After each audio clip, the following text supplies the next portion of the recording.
North Dakota has been canceled by God. Here it's maybe mild in town, but travel around the rural areas may remain dangerous. This photo outside of the stretch between Valley City and Jamestown. Lots of blowing snow. We also have this from yesterday when the blowing snow was at its brightest, a little farther west of me. Here is the roads.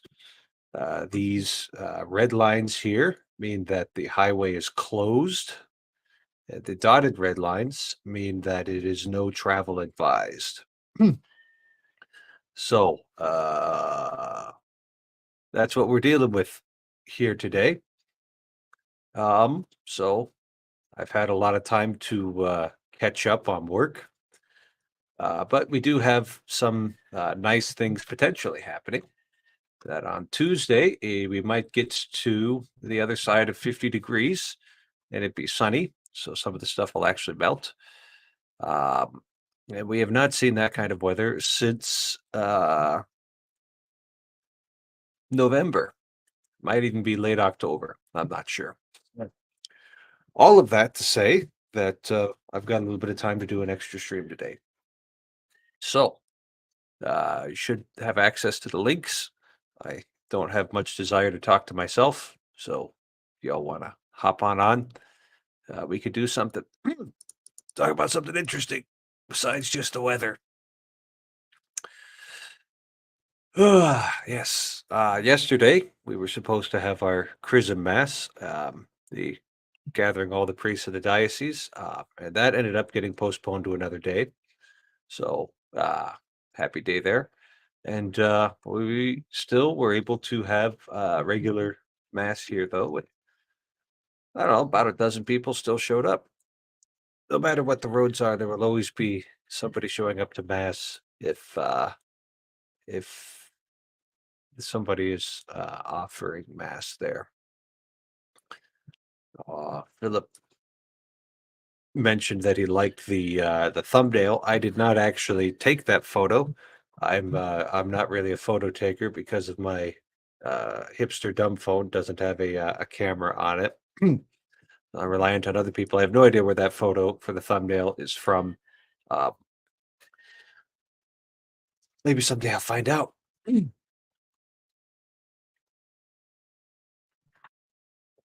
put the links out, didn't I?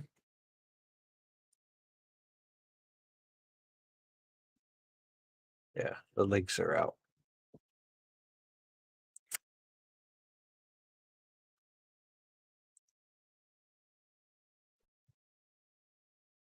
Somebody come on and argue with me about something.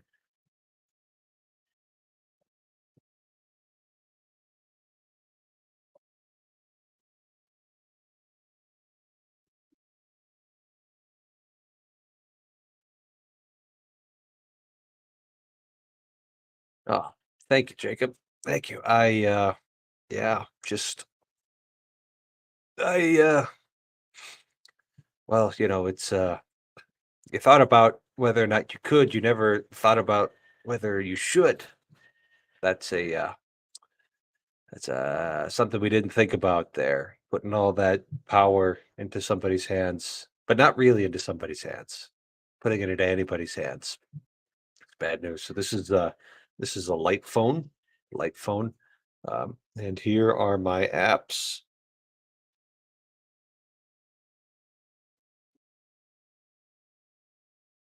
No social media, no email.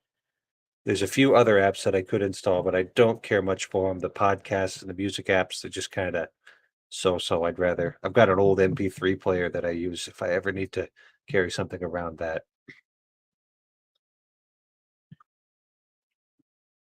Hmm. Matt Fred is a Protestant at heart. Change my mind. I think you, the one making the arguments, need to be the one to uh, make the accusations, and I'll respond to the accusations as I can. All these streams happen right in the middle of my workday. Where are all the evening streams for us MST people? Well, it's happening in the middle of my workday too. Uh, but North Dakota's canceled, so I don't have any work to do until 6:30 tonight. Um, but I also, uh, on my channel and on this channel, I stream every Sunday night at 7:30 Central. I've been pretty consistent on that for like 6 months now. So you can come in on that too. Uh, what would make Matt Fradd a Protestant? Jordan, you got to answer that question for me. I mean, he's a late, right? So one of the things about being a priest is that you've got to live up to that priestly standard. When you're a lay person, you're free. Hello, Cassidy. Hi, can you hear me? I can hear you just fine. You got that Great. fancy microphone. I'd better be able to hear you. I'm not sure. I think it's connected, but I'm not 100% sure. All righty. How are you? Life's good. How are you? Yeah, pretty good. We've got Busy. Emma here too. You're busy, huh? Hello. What sorts of things are keeping you busy? Uh, Festival planning, work, uh, getting settled in a new country. Yeah. I've done that before, actually. When I was a elementary school kid, my dad got assigned in Norway for the Air Force. So Really? we had a 2-year Norwegian adventure. But he It's was very the one who was doing all the work. it's very dark there in the winters, isn't it? It was wild. Yeah. It's like the sun just kind of peeks over the horizon. It just goes back down again. It's like even when it is up, it's a sunset. It's not a sunny day. So you're not that far from Norway though. Oh, you've muted yourself now. Oh, there she goes. Okay. Hello, Emma. Hello. How are Can you you doing? hear me all right? Oh yeah, you're coming through just fine. I'm good. Um, yeah. Holy Week is probably going to be kind of busy, although I'm sure not as busy as for you. You know, we have a lot of great volunteers here. I've definitely got some work to do, but it'll mostly so first off, we've got 3 priests here, That is which nice. means we split the Triduum liturgies up. So I only have to worry about the Easter Vigil, meaning those other 2 liturgies are somebody else's main problem, which means that on Saturday and Sunday I'm going to be really busy. But other than that, there's just like some preparation work that I could do more or less efficiently. I think if I was the head guy, I would be a little busier than that. Uh, so, what's keeping you busy though? I go to a heathen school that doesn't care about the Triduum. Uh, Sorry to So, hear that. yeah. So I'm probably going to skip class on Monday because we're probably going to travel for Easter and see a friend. So, Now, what was it that you were studying again? classics. Classics. Okay. Shake my head. Shake my head. Classics with the heathens. Classics with the heathens. Are they at least good at Greek and Latin?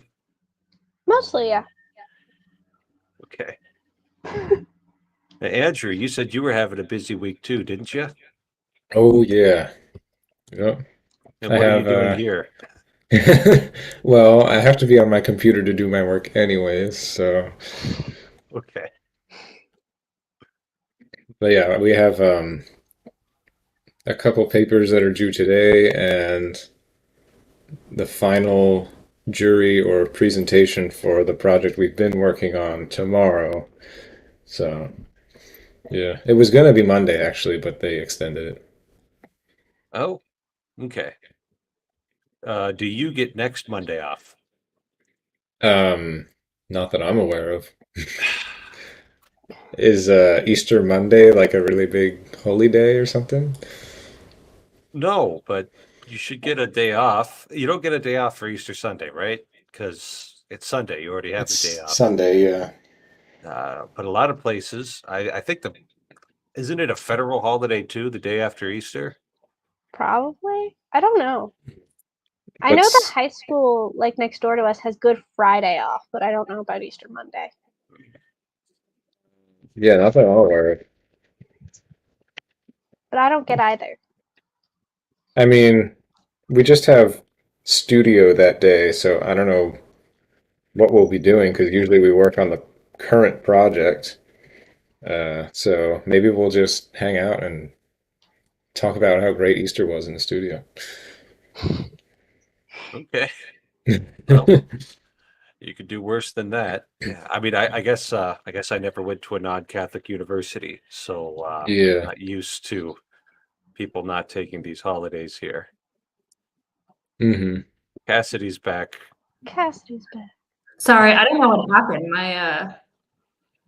I'm echoing, huh? No, I don't hear too bad an echo. Good. Fantastic acoustics.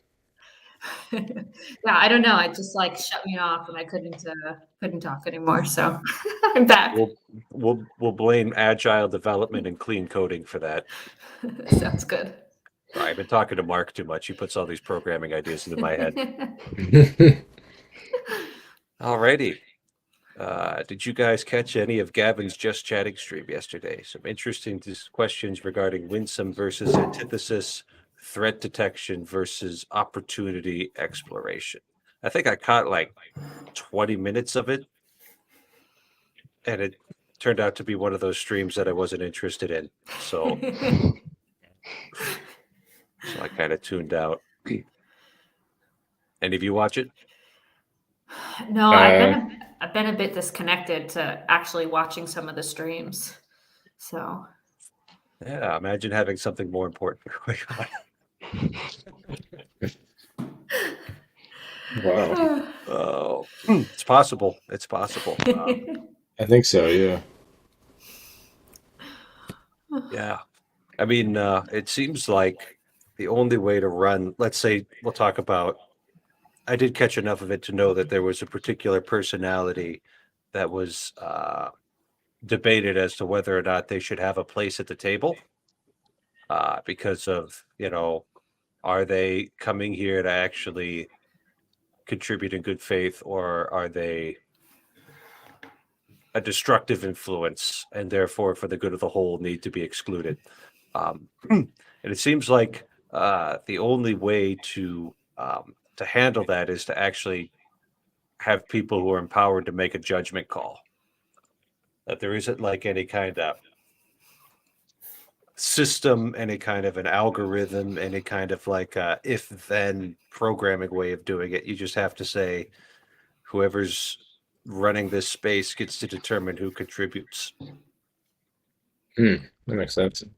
And maybe having a little bit of oversight, but ultimately all of these judgments have to be human judgments. There's no way to just come up with a perfect system.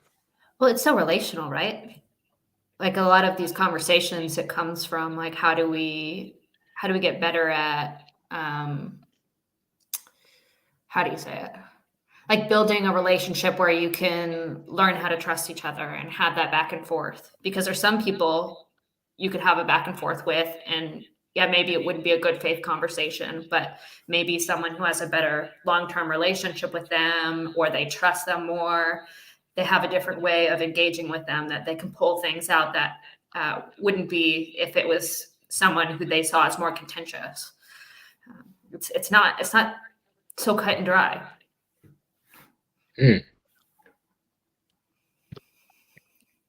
People trusting each other. Wow. Yeah, people trust it, but it's hard to do that over the internet. Sure. Yeah. But I think that's what Esther was, especially at the beginning. It was like grounding it in personal story so that we could build that trust, so that we could have those conversations when you're faced with someone who thinks something very differently than you do. Mm-hmm. You could still hold on to their humanity and like have that back and forth. Mm-hmm. But once you've summoned these bodies, you have to be able to, you've got responsibility for what they do. And that's bearing responsibility is never fun. No. I think it's what it actually is it's the apse from the Cathedral of St. John Lateran at Rome. So you can look at that. I think we Nice. sometimes mistake that only a few types of conversations can be good or fruitful. Mhm. Yeah, I mean, a lot of I didn't watch the stream, but a lot of people were saying nice things about Jacob and Hezi, really like going at each other in a pretty contentious stream a few days ago. And I mean, part of the reason why I think it also has to be a personal judgment is that different people have um, different tolerances for conflict and different goals in whatever space they are in. And if they don't really want to get in the ring with Jacob, um, like they shouldn't be made to, you know? Sure. Makes sense. Well, and vice versa. Like if Jacob doesn't want to get into the ring with someone or I be in a certain doubt space. that ever happens. Well, I mean, he left the Discord. Which- He had that was- reasons. yeah, that wasn't because he was afraid of conflict. That was No. him making a statement about things. I suppose you'd be a little more sensitive to that than other people. Well, I mean, I respect his decision. I think Yeah. that's totally fine. You know, like no one should have to associate with anything they don't want to for any reason. Like Right, you know, right. and you know, that's part of I think recognition of like having these conversations too. You have to understand what you feel comfortable associating with, and like you have to deal with why you're doing that on your own terms. But yeah, I don't know, like every conversation's a bit different because like there's always different rules on the table, and there's always different sort of tolerances of what how someone wants to play, and you're like reading that from each other. Because I mean, I can be I can be pretty aggressive. I've been in very heated back and forth debates with people where if you're on the outside, they'd be like, how do they hate each other? It's like, Mhm. no, we're respecting the rules, and like we understand the game we're playing, and then after we're done with our match, we move on, and there's no hard feelings, but there's that understanding of what we're doing. But if you're not, It's because you both actually know where the boundaries are. well, at least we're willing to like test them, and you know, if we cross it, not you know, Yeah. mark each other off, you know. But But like, those yeah, we've done it enough to know where some of the boundaries are, right? Right. Because if you're with a stranger, you don't know where the boundaries are, right? Like No. I could just set you off suddenly on something that you're deeply passionate about, and it's like, oh dang, I didn't know you were, that into 17th century literature. I had no idea this was going to happen. That was probably me all weekend because I was at a classics conference and I'm really interested in classical education and trying to figure out like the modern classical education movement and its like, pluses and minuses. So a couple times people mentioned it and I probably got way more invested than they expected. That can Yeah. happen. Yeah, no. Yeah, so seems it all has to be done in a human way. Something like conversational martial arts, like where you can argue yourself up the ranks and get a belt. I mean, it is, but it's all informal, right? At least in this space, it's all informal. This isn't it isn't hierarchical. There isn't somebody calling the shots, but if you go out there and make yourself interesting to the right people, you'll get invited onto a bigger channel, and you'll just keep on getting up, up, and up and up. Yeah. Yeah, it's interesting. I've been sort of looking back at Peterson, mostly because of how influential he's been in this little corner.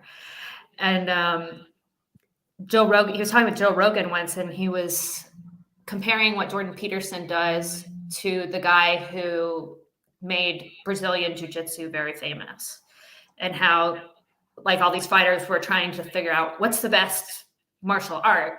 And this guy just went out and was beating all these guys and then created this like movement towards Brazilian jiu-jitsu.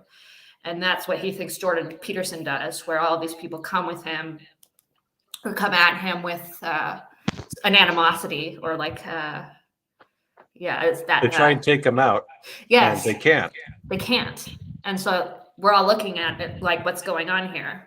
And I think what Estuary is doing is trying to take the best parts of what Peterson does and apply that and try to see how those techniques, those rules help us to have better conversation.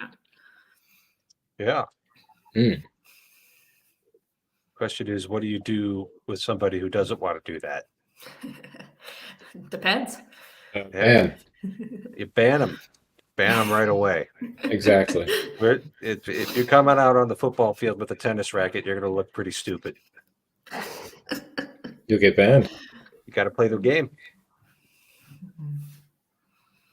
I think that's why I think it's interesting that Estuary does have different spaces, right? We have these different just chatting talks, and whoever's hosting them has a different set of rules and expectations, and the conversation flows accordingly. So if you want more of that aggressive nature, you probably should join Jacob's channel and fight it out. Mhm. Like what I do, I try to be more flowy and sort of like pull out stories, which is it takes a different skill set than what Jacob can offer to bring that feistiness. Yeah. And they're neither are inherently bad. They just play different roles and draw different types of people. Yeah. Well, I don't think you've got a very good totalitarian impulse, Cassidy. Very disappointing. But actually very useful too, because this is something that I've been thinking about recently, is that the body of Christ has to have different members in order to be complete, right? So there are some people who should go out to university and learn all sorts of really cool theological ideas and explore those spaces, right? But it's like not everybody needs to have that level of education. Some people need to take care of their kids and wipe noses and keep a lot of these much more humble things running. And then some people need to be absolutely consecrated to prayer, like the monks. And then, some people go out and are evangelizers. You just got to have all these different places. And I think any properly functional body needs to model that, where you've got all these different functions and different people in the place where they belong. And so if we're going to be together, I'm not convinced that we've actually created a body here, but we're occupying the same space anyway. We got to have that same amount of diversity there. So Luke's talking about not winning in these tussles. And then, for example, do you win an argument with your wife? That's not winning. Dr. Peterson made the same points there. Which is why something I admire about Pastor Paul, is that whenever somebody comes in with a hot point, he's like, yes, interesting. And even if it's something that he might disagree with, it's like jujitsu, right? I mean, I don't actually practice it or know all that much about it, but you kind of take the blow and then move its momentum towards your own purposes there. I mean, it's interesting because I think a lot of what's happening on the Discord, and maybe it's different in the public spaces and different with Peterson, but it doesn't feel like we're all in a game to win. It seems like we're more trying to compare notes and trying to understand each other. And so the idea of like winning and losing in a conversation, like it has its place, but it also feels not quite right in the frame of what it feels like is happening here. It feels like more than a game where we win or lose. It's like Legos. Yeah, it's pickup basketball. Like a pickup basketball game. Like you want to win, but if you don't win, you don't lose anything.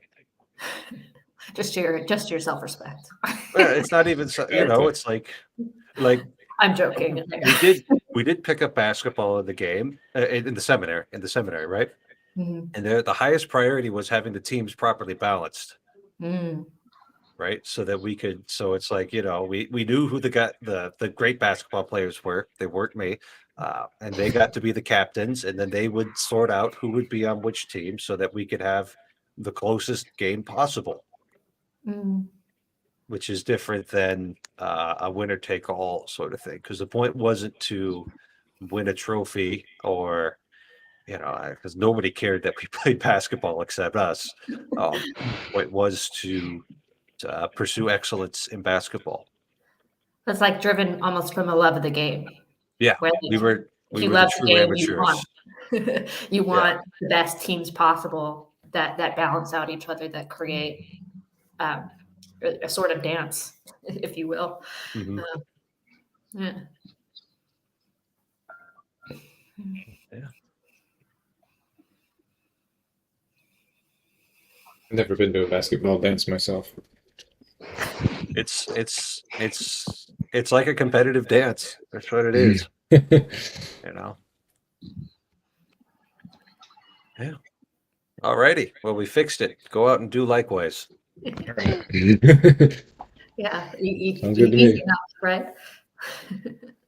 I want to go back to Luke Thompson's question and get some of Emma's thoughts here. That he's never found a legitimately classical school. They're always classical in name and theory, but less so in practice. And because I was a Catholic school kid, what is classical education and why is it so hard? It's very hard to define. Especially right now because it's been undergoing something of a renaissance, and especially since COVID, that's been like changing. Especially with all the the rising concerns about like progressivism in schools and stuff like that. So oftentimes lately, classical becomes a catchword for conservative, with no real thought to classical theory of education or classical practices. Which just complicates the whole situation, right? As far as, and here's the thing, I can't even answer Luke's question very well because what do you mean by classical in practice? Alrighty, Luke, you're gonna have to type in an answer there. But it would classical just mean going past the Prussian model? That's a back large into part time? of it. That's a large part of it, especially initially. But also there's this, I think it's kind of gimmicky, but there's this idea from Dorothy Sayers in the 30s of the 3 stages of a child's development mapping onto the 3 um, the 3 disciplines of the trivium, so Mhm. grammar, logic, and rhetoric. And so some schools will do this like grades 0 to 4 are the grammar stage, grades like 5 to 8 are the logic stage, and grades 9 to 12 are the rhetoric stage. So often that's what people mean by classical, although that's sort of, I think, dying out now. Yeah, that seems a little rigid. It is very rigid. And the more I like look into all of this, the weirder it is. Interesting. Because I mean, I don't think that would work at all to have the rigid segmentation of the education, because I don't have to learn things just once, right? Yeah. I got to learn things over and over again. So I took a modern philosophy class when I was seminarian, and the first time around, I didn't get Immanuel Kant at all, right? Like I got a decent grade because like I could repeat the arguments basically, and I could like say that this is what the words mean. But it wasn't until I like read a summary of Immanuel Kant later in a different philosophy textbook when it all kind of clicked together and said, "Oh, that's what that meant. That's what he was talking about. That's insane. Let's not do that." And then yeah, so Yeah, and then children develop at, different speeds. So then like frog marching them through this sort of strict setup which is seems counterproductive. the exact problem with the Prussian assembly line model, Yeah. right? Because it's like you're making widgets, and like each step of the way you put something in or you cut something off, and then you get the finished product. Okay, yeah. Yeah. And then some people use classical to just mean this school teaches Latin. And then some people use classical, like they'll expand it out to include like a great books program or like the Charlotte Mason method, which is extremely popular with homeschoolers, especially. So there's a lot of overlap between Charlotte Mason, which is focused on like reading good books and learning from them, and like other classical models. Hi, Luke. Hey, what's up? Are you Not getting canceled in Minnesota today, or was that's last weekend? Yeah, it was more last weekend. It's windy and cold today, but it's not drifting snow. Okay. That's you lucky ducks in North Dakota. Yep. So, Emma, I love talking about classical because getting into classical education was like I say it's when my brain turned on. I started looking into it when my oldest son, a couple years before my oldest son started school, and went fairly deep into it. So I love the topic. Yeah, it's a really interesting topic. And it feels really like, I don't know, to me it feels very important and relevant right now. Yeah, well, just what it means to educate in general. One of my favorite things about classical, and like I said, I don't know, I haven't really ever run across a good one, but was they were describing theoretically you're teaching people how to think, not what to think, which is why it's not ideological. Mm-hmm. Which is very hard to do because then you have to ask the question, what is it to think? Yeah. Which is really deep waters. And I don't know, maybe part of it is my cynicism of people that are not philosophically inclined, because I just thought, I was going to run into all these people running these schools that were like philosopher kings, and they're not. No. And it's really what I often when you were saying it tends to get co-opted by conservative types, I think that's true, and part of that is I was really involved with the classical school system, kind of associated with Douglas Wilson. I don't know that one particularly. So he started the Association of Classical Christian Schools, the ACCS. Oh. And he wrote a book called, he talks about Dorothy Sayers and recovering classical education, but that's one of his books, is one of the first books that I read getting me into it. And I don't know, Douglas Wilson's he's a perfect example. He's a great, I don't know, I love it. I have a love-hate relationship with Douglas Wilson because he's a brilliant guy.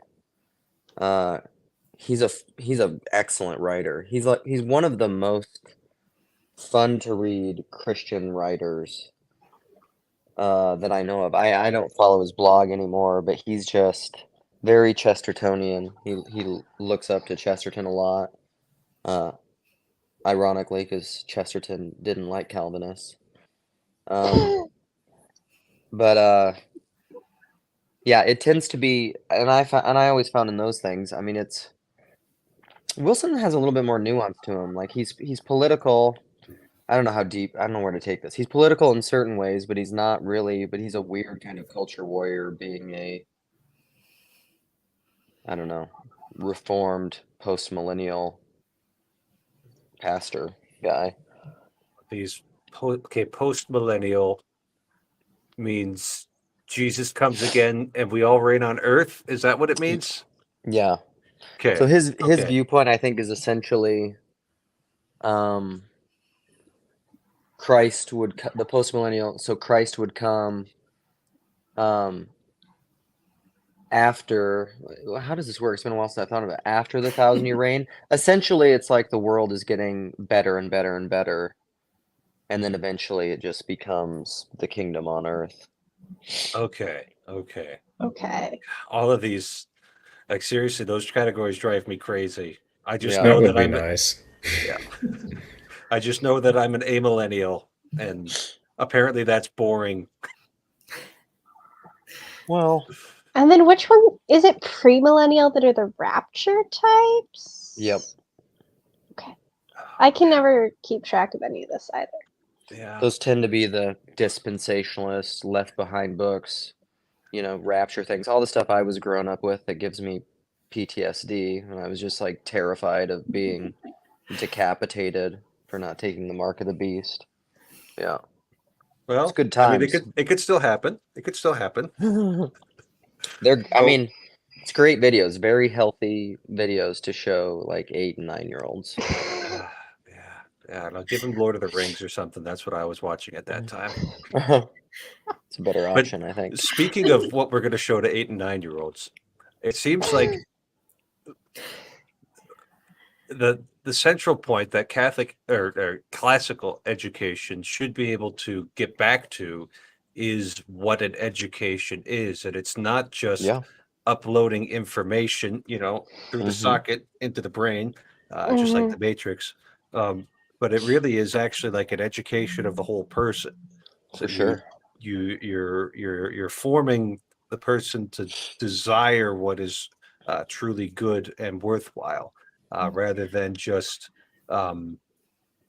implementing a training regime, basically. And if we're going to take all of this, Jordan Peterson, John Vervaeke stuff seriously about relevance, realization, and perceptual filters, and it's like what you love is what you're going to care about, is what you're going to notice, is what you're going to act upon. And so if classical education doesn't mean that, but it just means that we're going to take our current Prussian model and put different information into it and have that be our assembly line, then let's go ahead and not bother with it. Well, another part of the problem, though, is that I feel like this idea of education having guaranteed results is more of the Prussian model. So, like, you can do your best, but I think a key part of an actual classical education model is this idea that children are born persons. And so you have to, like, form them with the understanding that they already have some of their own, personality, tastes, whatever. And you might not be able to succeed with every single child. Like, just the combination of like situation, personality, whatever's going on with their home. Like, I feel like classical schools, because they have to advertise and get people to come in this world of schools that give guaranteed results or claim to, it messes with the classical education model to the point where it almost inevitably deforms it. Because then they're trying to claim that they can absolutely like accomplish this, making your children love the good, true, and beautiful. It's the parents who need the classical education. Well, Seriously. Sometimes. That's really true, because a lot of times I know of specific classical schools that I could name where they essentially become super elitist prep schools. Mm-hmm. Catholic schools can turn into that as well. Yeah, which is like, is that, that's the goal. And that's kind of I feel like it's very connected to the broader discussion, classical education of the little corner, because it's Luke, I got to stop you right there. We got a rule here, is that we do not name what we are doing here. oh okay. There are no names to it. Sorry, it's a Father Eric Stream rule here. We don't name these things. Oh, okay. You don't name a body that can't contain a name. How do you Okay. determine if it can contain a name? You just look at the way it behaves. We have an aggregate here. We don't have a thing. Okay. Sorry, Luke. I That see was that. an interruption. And you No, were that's- actually going to say something interesting. Well, theoretically.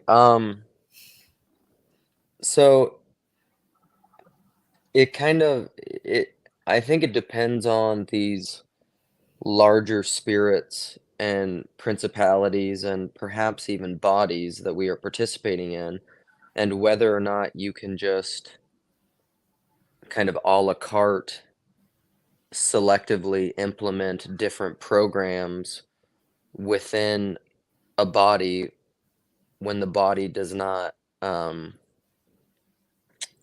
the body's going to reject the program essentially. So like in another way is I mean, and it's basically what Emma was just saying, is that or you riffing off of her, it was a lot of times the parents need the classical education, and I often found that people starting the schools need the classical education. I tried to start a classical school, and so I was interacting with a bunch of other people and teams that were doing the school, and I was just like, we don't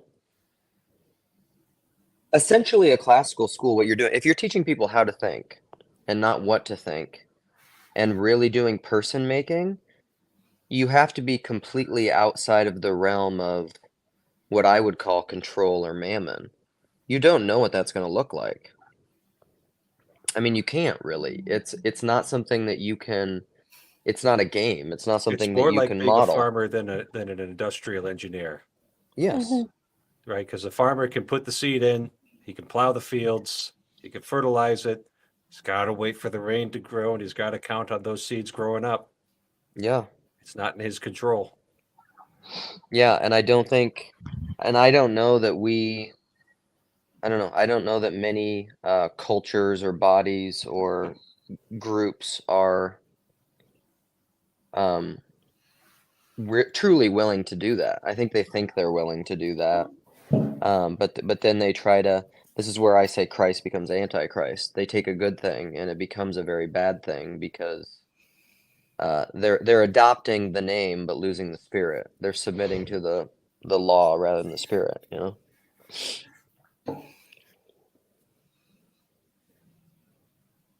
So I don't know. If I could go backwards, I would just do Waldorf schools. But that's Yeah. me. That's not a very efficient way of organizing things. A Waldorf Yeah, I school? don't know much about Waldorf schools actually. Like, what if your teacher's not all that good at math? How are they going to learn math? I don't know. They can sew a basket or bake some sourdough bread. When are you ever going to need to do that? Yeah. I mean, do we need to go back to the moon again, Fallen? I guess not. You know, as I the great wouldn't be against Dostoevsky it. said, math will save the world.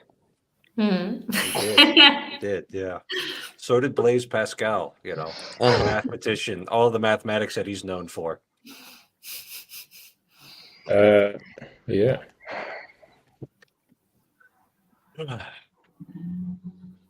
Oh, Andrew. Oh, Chased Andrew away. I didn't mean to chase Andrew away. He's one of my most loyal customers. I don't know what I pushed, but yeah. When did you get mod privileges here? I have mod privileges? If you took yourself out of the conversation, I think you did. Oh, well, that's cool. Maybe if you just show up enough, you're just giving them. Oh, nice. Oh, that's weird. Alrighty. Yeah. No, it's you know, there's a song I think about every time I hear this song, Luke. I think about you because it's called "Machine Messiah" by Yes. Mhm. You ever heard that one? I haven't, but Yeah, it's when John Sounds Anderson wasn't in the band, and so their lyrics actually made sense instead of just being pretty.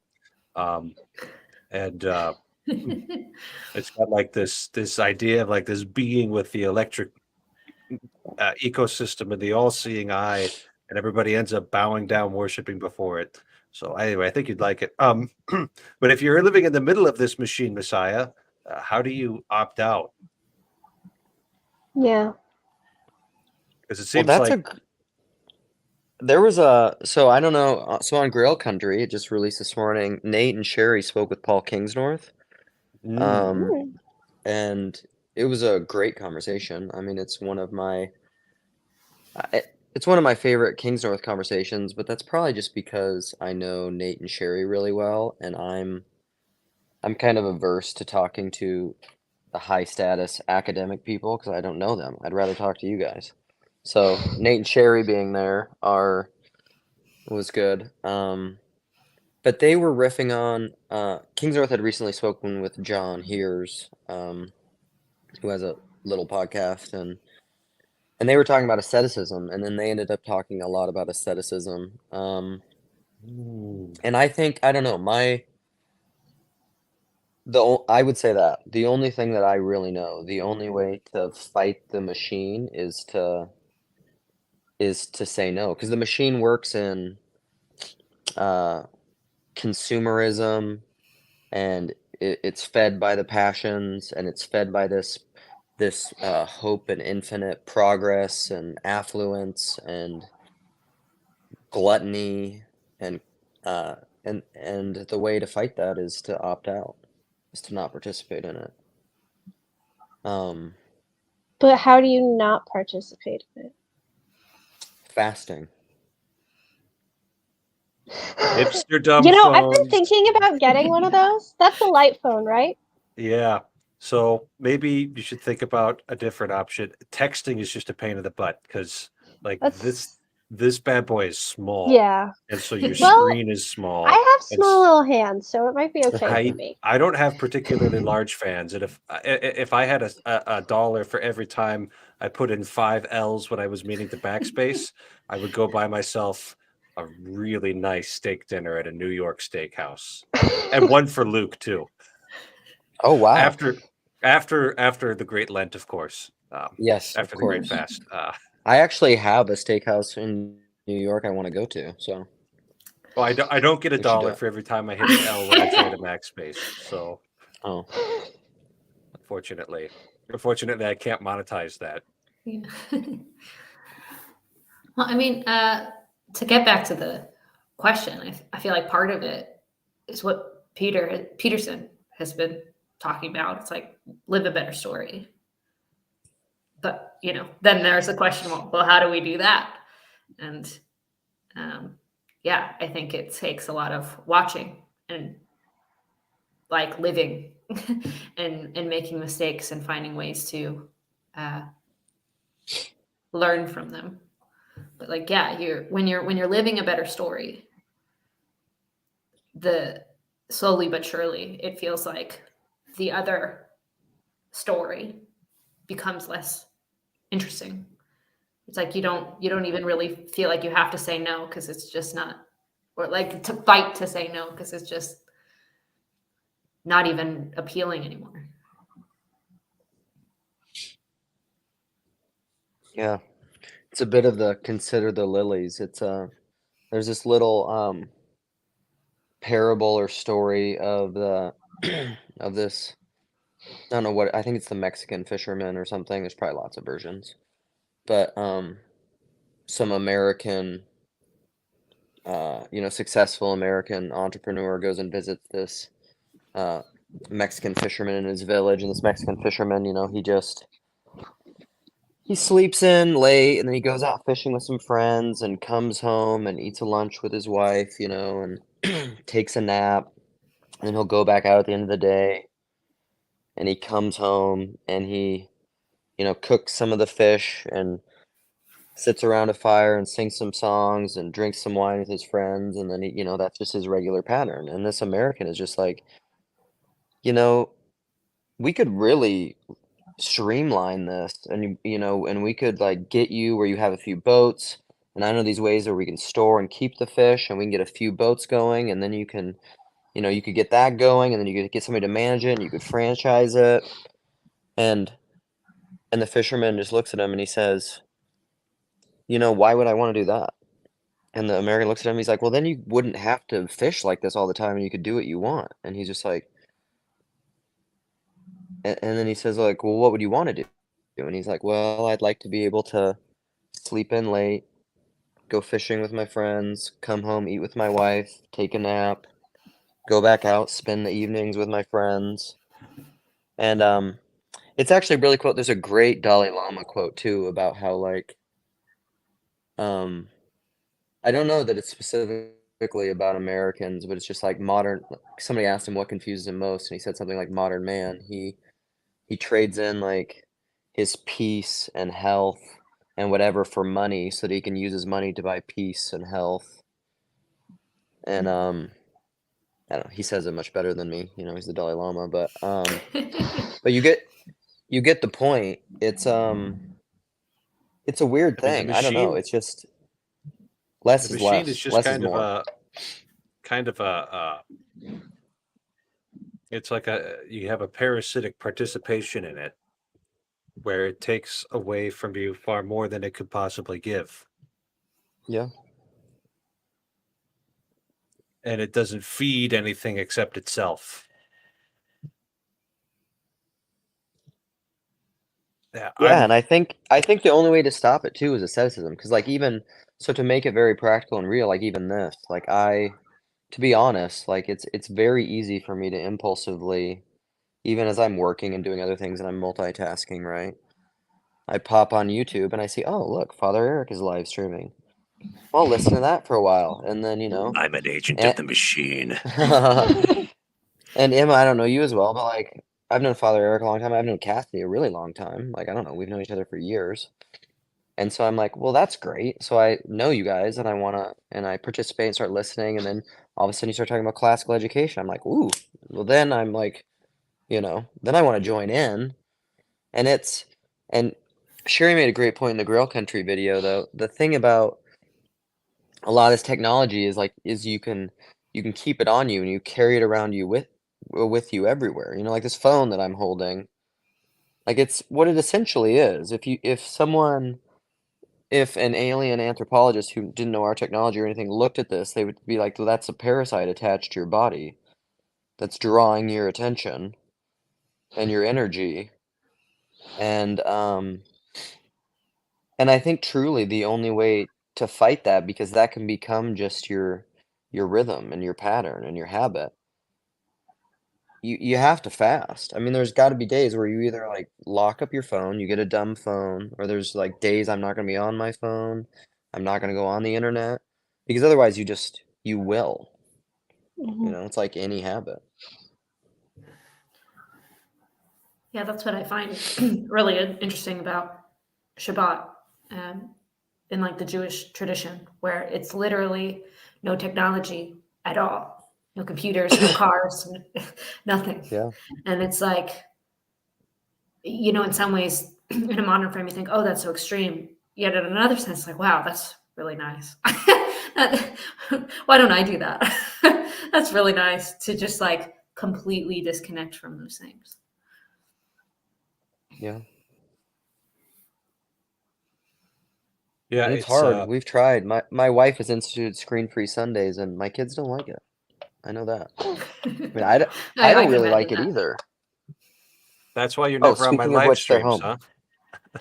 Yeah, kind of. Bye, They Lou. just Good to showed meet you. up. Yeah, you as well. Bye.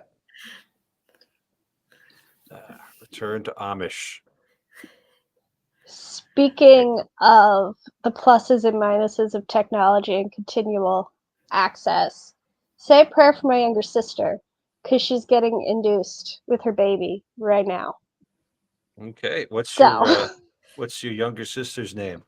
Isabel. Okay. Well, we're going to pray right now in the name of the Father, and of the Son, and of the Holy Spirit. Amen. Heavenly Father, I ask you to send your blessing upon Isabel. I ask you to give her a safe and healthy delivery to her child, to welcome one new child into your name, and to welcome that child into your holy church to become a member of the kingdom of your kingdom. We ask all this through our Savior, Christ our Lord. Amen. In the name of Amen. the Father, Son, Amen. Holy Spirit. Amen. Thank you. Cassidy, you did the sign of the cross backwards. I'm Orthodox. Yeah. It's These screens just flip poking. everything too. It keeps confusing me. Oh, it's just, Didn't miss a just beat, Father. no. I just wanted to poke. That's all. Sorry, the Catholics didn't win me over, unfortunately. Yeah. Well, if we'd stop shooting ourselves in the foot, that'd be great. Yeah, right. But just gotta cultivate good things and hope for good things. As an Orthodox, I was okay. We got once again on the internet. The Orthodox are punching above their weight class.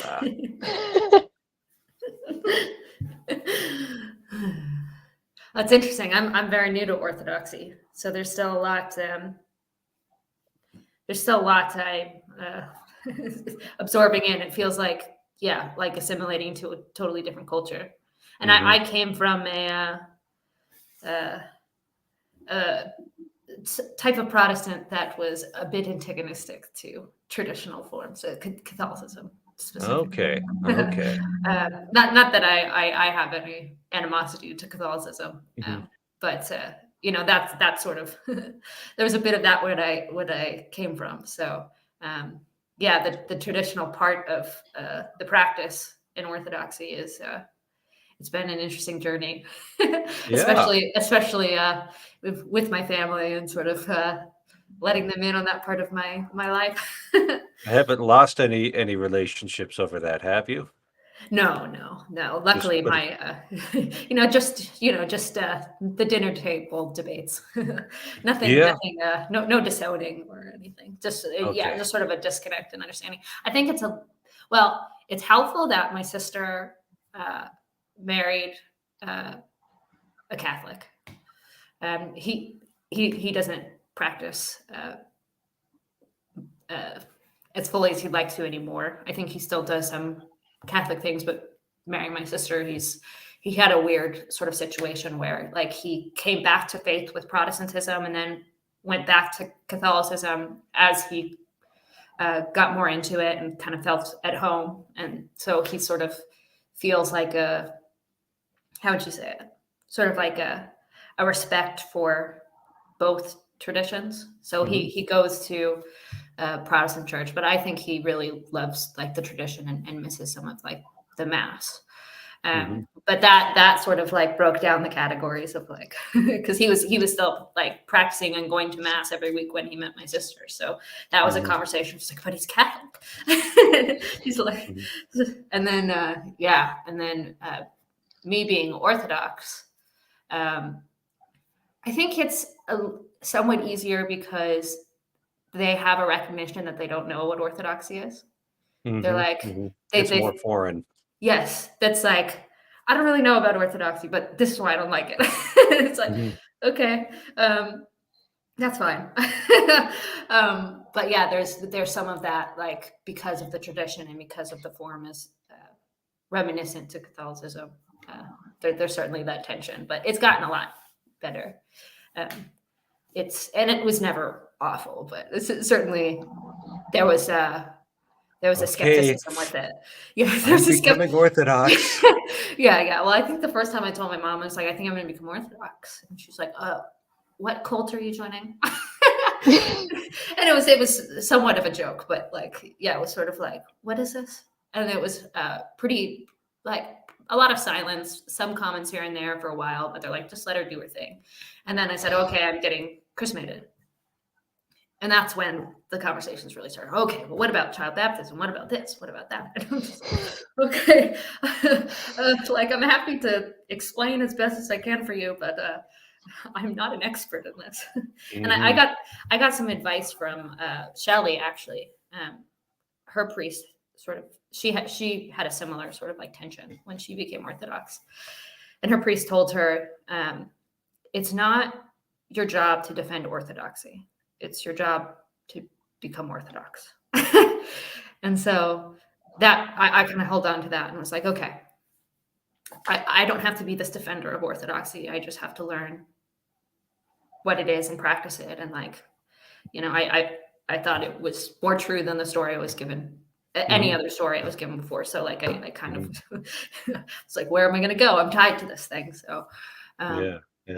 but yeah, it's the longer I've been in it though, I think the more they've sort of like gotten a calm. At least I'm still Christian, right? that's Right. right. Yeah. Still Christian, shouldn't become a Buddhist. You haven't moved to a compound in Wyoming. No. You know, you still have regular contact. You still pray in Jesus' name.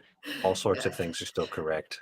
No, I just crossed myself and I've got Mary in my icon corner. So Ooh, yeah, that's probably the sticking point right there, is all those images.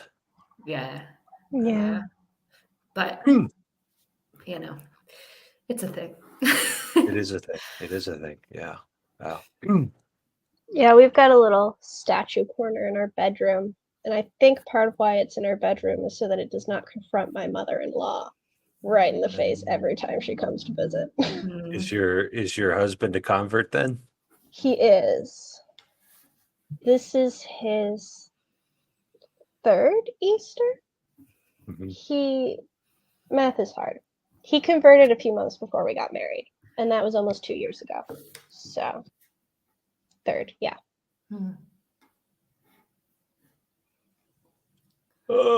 PIK wants me to not knock Wyoming compounds so much. They aren't all bad. I think if you're gonna have a family, you should have private property. Right? If you want to live like a monk, you should live at a monastery. You know, and, so take that vow of poverty, go out to the monastery for that. But otherwise, anyway, that's not actually a problem that we're dealing with right now. So, Yeah.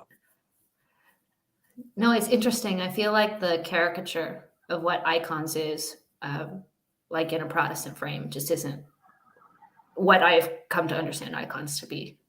And so, yeah, it's sort of like there's this tension that it's like it doesn't have to be this way, but like I understand why it exists, right? Like you certainly can see the downfalls of what that could mean, and like it certainly has a certain look to it. But yeah, when you really try to understand it, all of a sudden you go, oh, okay. At least I did. So Cassidy, I know it's not your job to defend orthodoxy, but I'm always curious of what's happening out east. So I've got a question for you. Okay. Lord have mercy.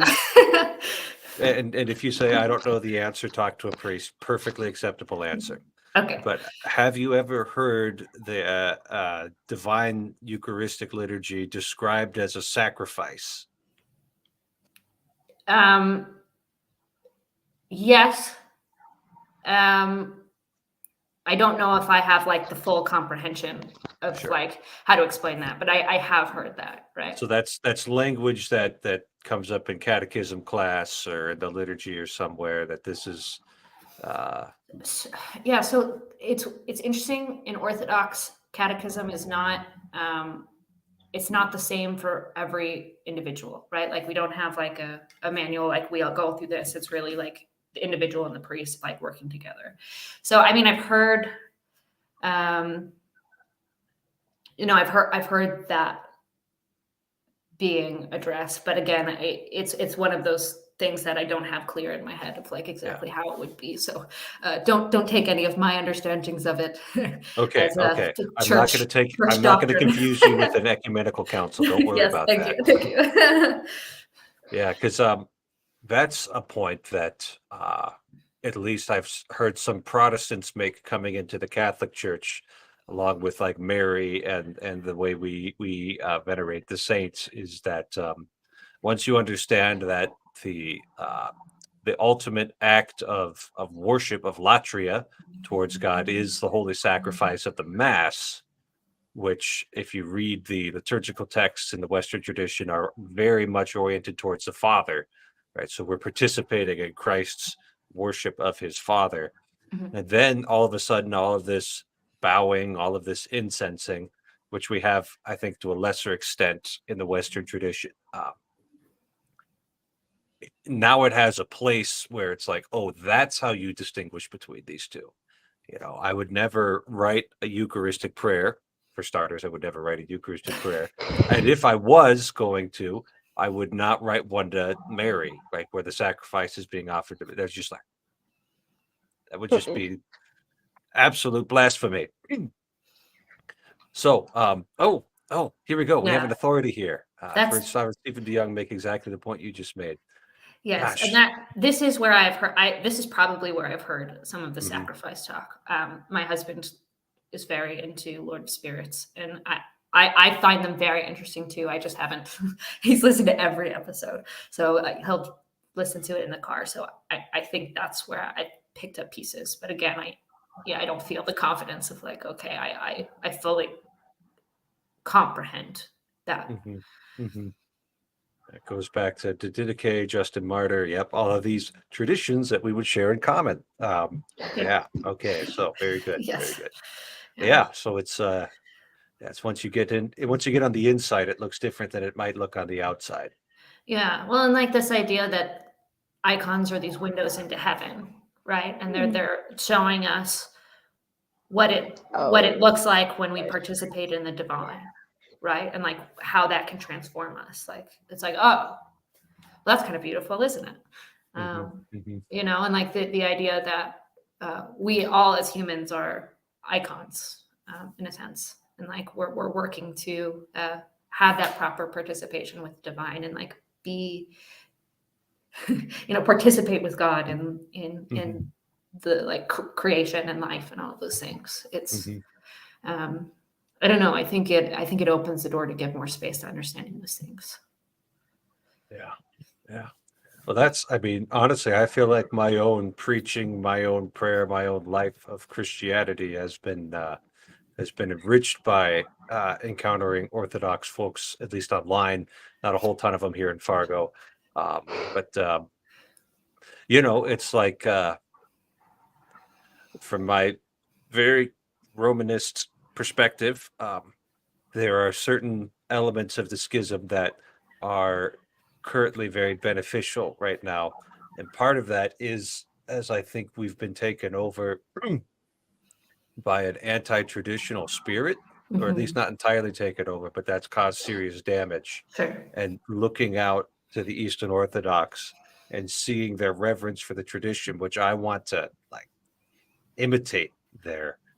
I look at that and say, praise God that they're not.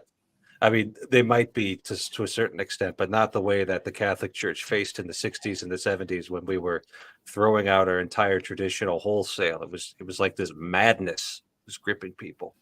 And it's like, well, there was a part of the world where this was not practiced. And so I can actually look to that and see, oh, here we've got something that's even more traditional than I had thought, because when I was a kid, I thought that all the 70s music was traditional. Because that's what was that was what was handed on to me. I can't tell the difference in 1997, Yeah. So yeah, schism provides the contrast, which I think is very helpful. Yeah, so it's an interesting point. So yeah, anyway, I think with the schism, like each side has had its own like issues to deal with. And maybe if that hadn't happened, we would have like balanced each other out and avoided this problem. But that's not where we are now. So well, I will make a little complaint. Is sometimes I hear Western Christianity used together as a target that you're aiming at from the East. And every time I've heard one of these, I think, well, that actually applies to some, but not Thomas Aquinas. This is a big, a really interesting, wholly underappreciated story in 20th century Catholicism is so from about like 1500 till almost exactly 1987, the dominant conservative way of doing moral theology in the Catholic Church was under the rubric of obligation, right? that we're going to Mhm. put everything under the 10 commandments. We're going to put everything under obligation. So you get these massive distortions where it's like, well, how often do you have to do an act of love for God in order to fulfill the law? And it's like, by the time your aunt's asking that question, you've been wrong for a while now. And it wasn't until like the mid 80s that Father Servais Pinckaers, a French Dominican, pointed out that these manuals that had been considered traditional for centuries at this point weren't actually reflecting the older tradition of scripture, the fathers of the church, and how it was best summarized by Thomas Aquinas, right? And once he like laid that case out there, changed the way that the more traditional element in the church did its moral theology. Um, so what we need more of, as far as I'm concerned, is a little bit of traditional jujitsu to say, actually, this is more traditional. That's my soapbox. You found my soapbox there. I like I that stood on it. soapbox. Yeah. Well, I mean, I came from very like I came from the Protestant circle where it's like the edge of Protestantism, right? It's so modern, it's so so fragmented that like, you know, it doesn't even want to claim a name or a denomination. And yeah, I don't want to be too harsh on it because like I got a lot of good from being in that. I found a love for God through those things, and I understand why it exists. But I guess I looked at the history of the church, and it was like fragmentation after fragmentation after fragmentation, especially with after the Protestant Reformation. That it's like, well, maybe we should stop reforming and just return. And orthodoxy being the oldest stream, you know, Citation needed. Well, it just well, and I think the stories and the structure made more sense to me than anything else that I had seen, and so it was hard to deny. But I think that love for tradition came from the realization that some sorts of Protestantism have cut themselves off from the history of the thing it came from, that, you know, they were slowly losing water, and it was like they had so much energy to try to stay relevant that I don't think it's sustainable. And so there is something sort of like timeless about a more traditional service, whether you're talking about Protestant streams or Catholic or Orthodox, that I think as time goes on and, you know, we deal through more deconstruction and people start reconstructing and trying to find spirituality, I do think there's going to be more revival in those types of traditions than the things that came out of the Jesus movement. Even with Asbury? Explain that. With the Asbury revival. And apparently it's been like spreading and catching fire. Yeah, that's the prayer. Yeah.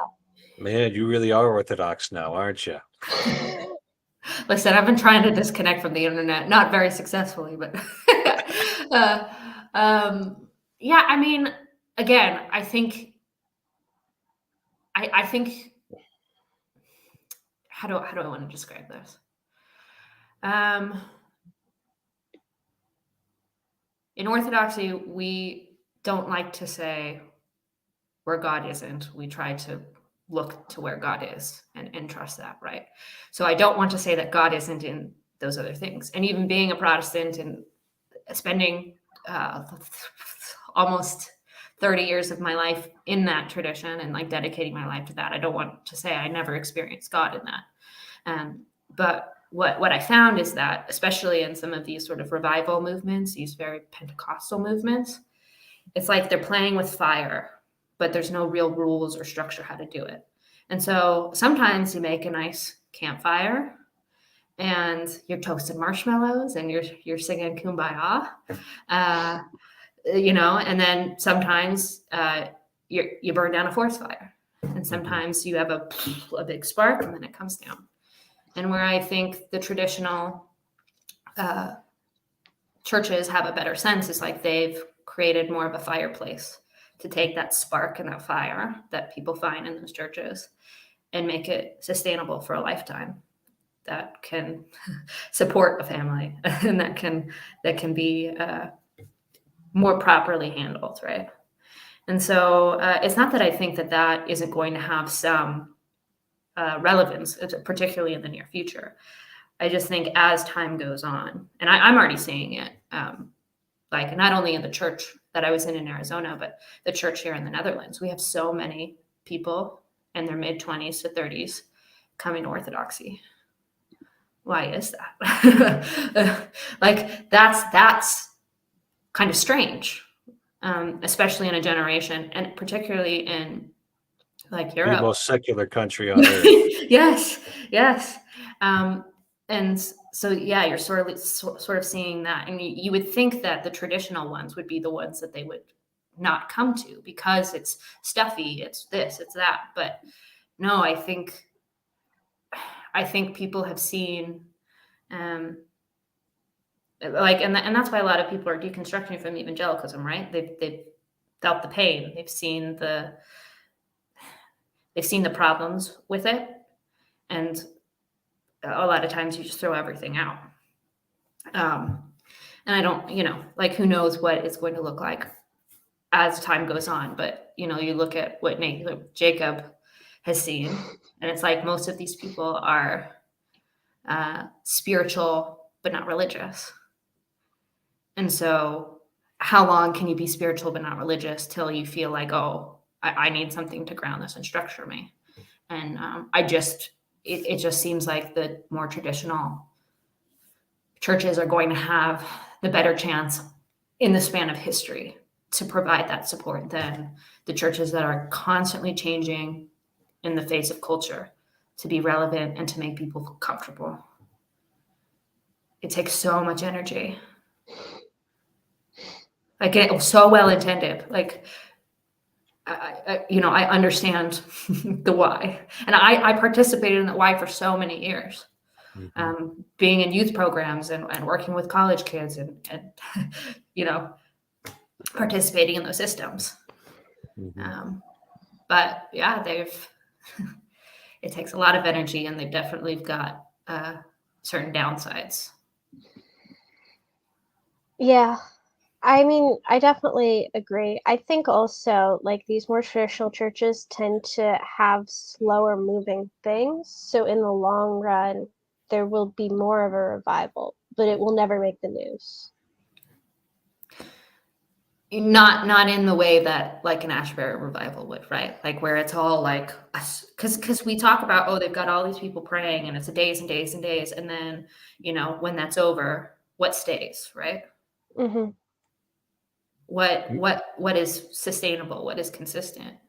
And meanwhile, the most long-term and sustainable way to change the church is to get married and have kids. Change the world, right? Because you're literally, like, you have this opportunity to create the future with God. Yeah. I sure hope I didn't offend Emma by How dare recommending you? We want no part in it. But it's like, yeah, and like nobody's going to bring a news crew out to have a baby unless your name's Beyonce or something, but that's actually what changes the world right there is trying to raise up kids. We didn't offend you, did we, Emma? No, my laptop just started dying. Oh, okay. Alrighty. So yeah, it's like this slow change of people settling down, long-term committing to a relationship. Oh, hush, you hush. I have thousands of children right now.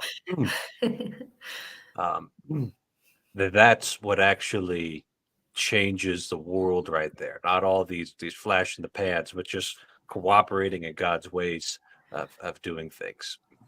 Well, right, and outside of that, it's like a long-term commitment to something bigger than yourself, right? So and marriage and monasticism being two sides of that coin, right? Where you're not going to have the wife, the kids, but you're giving yourself to something higher, and you're operating in a way that someone who is married doesn't have the ability to, because of the different structures. And so there's these different places for those things. And that's where I think maybe Catholicism and Orthodoxy might have a little bit of an edge also, because there's a place for singles where it's not quite as easy to know what that place is in Protestantism. Like when I was Protestant, there was several years where I was considering monasticism, but not in those terms, in the recognition of like, maybe I shouldn't get married. Maybe it's better if I stay single and dedicate myself to something bigger than myself. But how do you do that as a Protestant? There's not a lot of path. And when you talk about that and say, well, I want to get married, but maybe that's not the right thing for me to do, the response is often, well, most people do get married, and marriage is a good thing. It's like, great, but that doesn't answer the question of me. What Like, about why not St. most Paul? people? Right. Yes. Hey, Yeah, it's a serious question that I think Protestantism has made marriage into somewhat of an idol. Which, you look at some of those late medieval attitudes towards celibacy of marriage, that was kind of like a needed correction. It's Sure. like, if you're a loser, you get married, But like half the priests weren't even keeping their vows anyway, so the whole thing was just a mess, it was all just a mess. Yeah. The chimney, like you were talking about this fireplace analogy. It's like the bishops were not sweeping the chimneys the way they needed to, Right. and that's Like why the proper. whole thing burnt down. Yeah, proper maintenance. Yeah. And that's Yeah. dirty, unpleasant work, but somebody's got to do it. Yeah. But I don't know. It's interesting, and I think the marriage crisis conversation is super important, because we get so many conflicting stories, right? And in modern culture and in cinema, marriage is degraded every turn, and we think that doesn't affect us. Oh, but it does so deeply, especially because you shroud these things in beauty, and you end the story before we see any of like the complications and the consequences. So there's this like glamorization without the recognition of the responsibility that comes with the things we participate in. Like the James Bond movies never go anywhere, right? I mean, that's the male version. That's what I look at. But it's like, it's the same cycle over and over again. I stealing that from, what is it, James Wellman, PVK's friend. Yeah, but it's like, that story never goes anywhere. Well, no. Well, it's interesting because you have, I think what movies tell us men and women want are very different from what men and women actually want. And you're starting to see this, especially in the face of feminism, where some of these idolized things that were seen as glorified by men that were actually not like helpful patterns, like say a James Bond type relationship, are now being mimicked by women in these stories. And so women are the ones, having fun, no husband, no connections, just, complete freedom in Freedom. yes.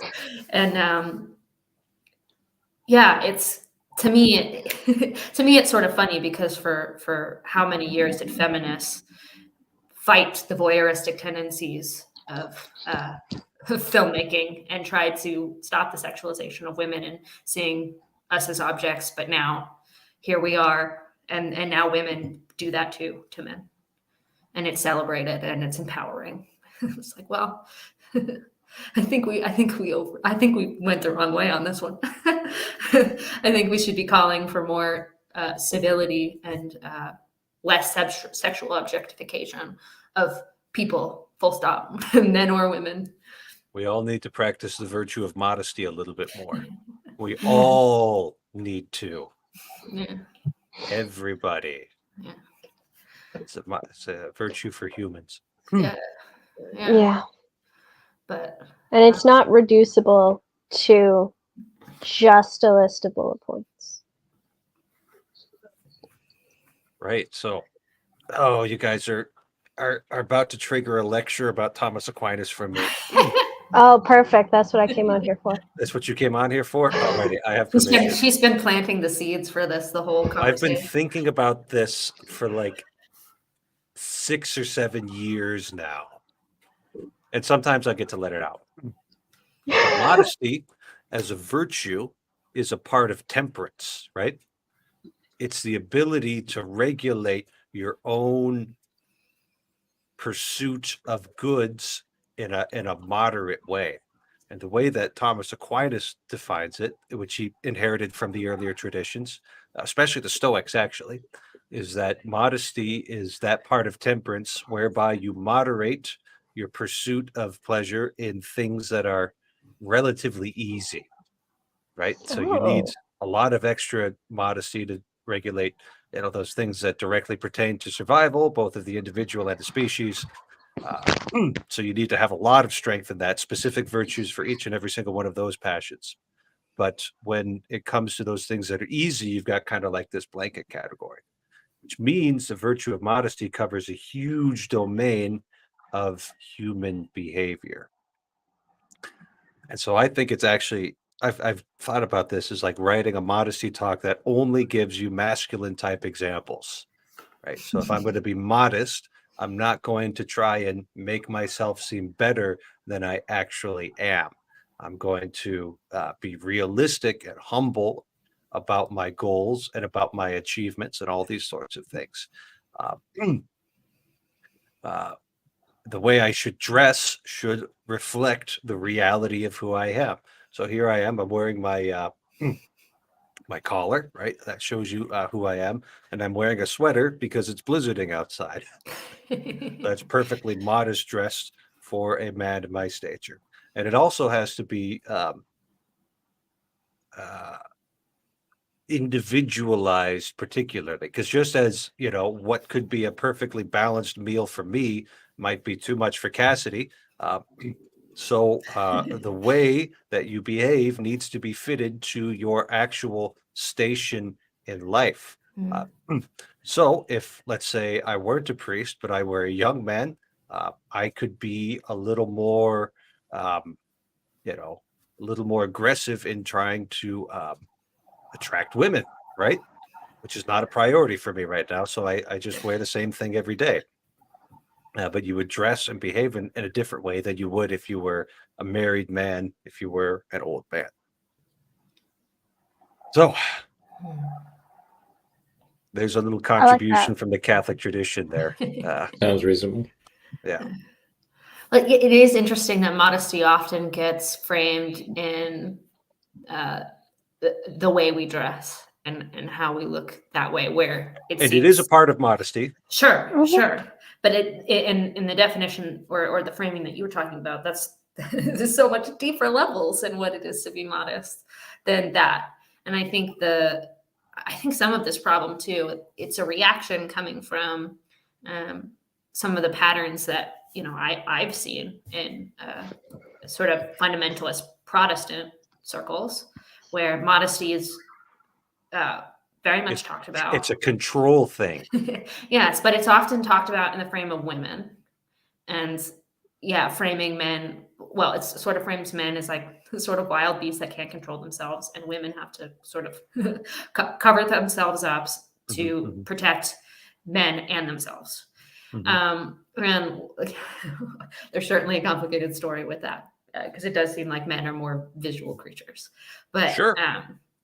There was sort of that complications where it's like at pool parties, women were, told to, to put on the shirts and all of those things, which like, sure, we can have the conversation, but then you're at, a summer camp and all the boys are just taking off their shirts and playing basketball. It's like, well, where's where's the equal talk about modesty? Like even if women are more or less attracted to the physical form of men, it doesn't mean that they're not. And it doesn't mean that there isn't something to be said about like, hey, modesty is a human characteristic. It's not just a female tool, like Right. or virtue, right? Yeah.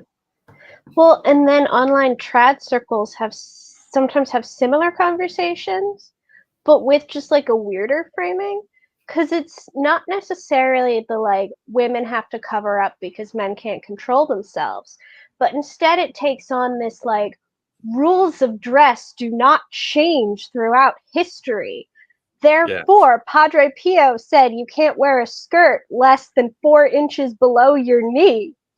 And that's a mortal sin still in 2023. Which was probably a perfectly reasonable rule for that part of South Italy that he grew up in. Probably. But it doesn't seem to be now. Everything's a mess right now. Yeah, we don't know the rules, right? There are no rules. There are no rules, right? Seriously. Every man did what was right in his own eyes. Yeah. But yeah, there's it's a lot of it's just weird and confusing. But yeah, I think there's a lot of those questions because it's weird and confusing. It's like, okay, well, how do we take personal responsibility in that fact and make the best choices in those things? And for some people, that means they have this sense that they've got to wear the skirt down to the floor and all of those things. And it's complicated. That's what I do. Yeah. Yes. Sometimes I wear a cassock, so I'm not doing anything I won't ask. I'm not asking you to do anything I won't do myself. Yeah.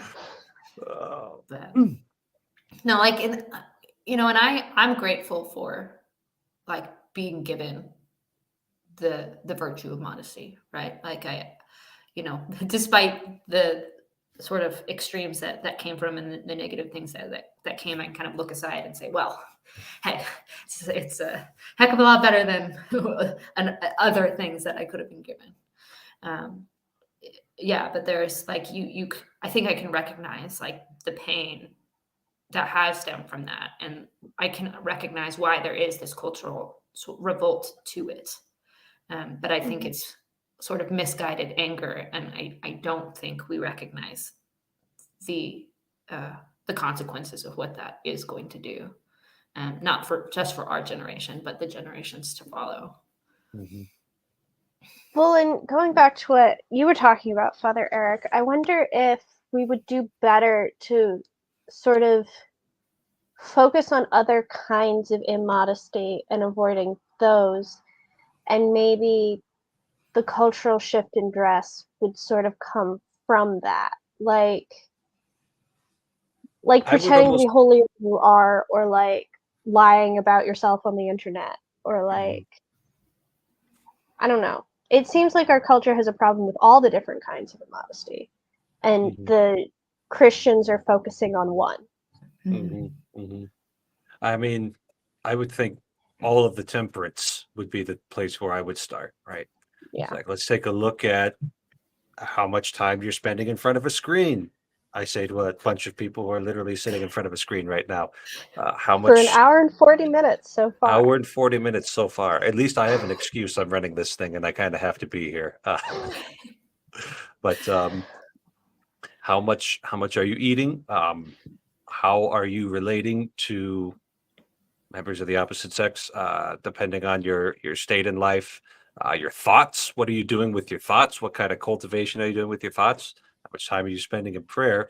And Thomas Aquinas does helpfully say that this is easier than controlling the major passions in your life. That's why it can all go under a blanket category. And so once you start lining those things up properly, you'll probably just have a sense of when you are, you'll cultivate the right passions or the right relationship and the truth, where you won't have to think about it so much. You'll maybe you'll say something out of line and like, that was braggadocious right there. I don't need that. or you'll look at, "Oh, I behaved in this way in public, and I realized I was just putting somebody else down to make myself look better." Uh, and then it'll also measure its way out to the clothing as well. Yeah. It's interesting. The younger women in our parish choose to willingly veil, but the older ones do not. No one told them. Their husbands are not enforcing it either. It's right there in the I Bible. was just about to bring that up and like wonder about that. It's a pattern I've seen too. Well, and I fail. I do too.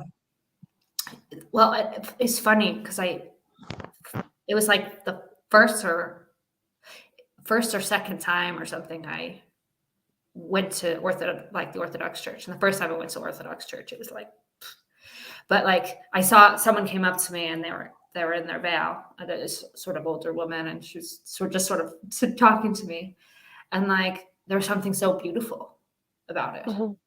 And like I came from, there was a church that I was a part of when we were younger, where there was divisions that came up because the pastor was talking about having women wear head coverings, and he eventually became a Mennonite, and it was the way he went about it was pretty unhealthy, I would say.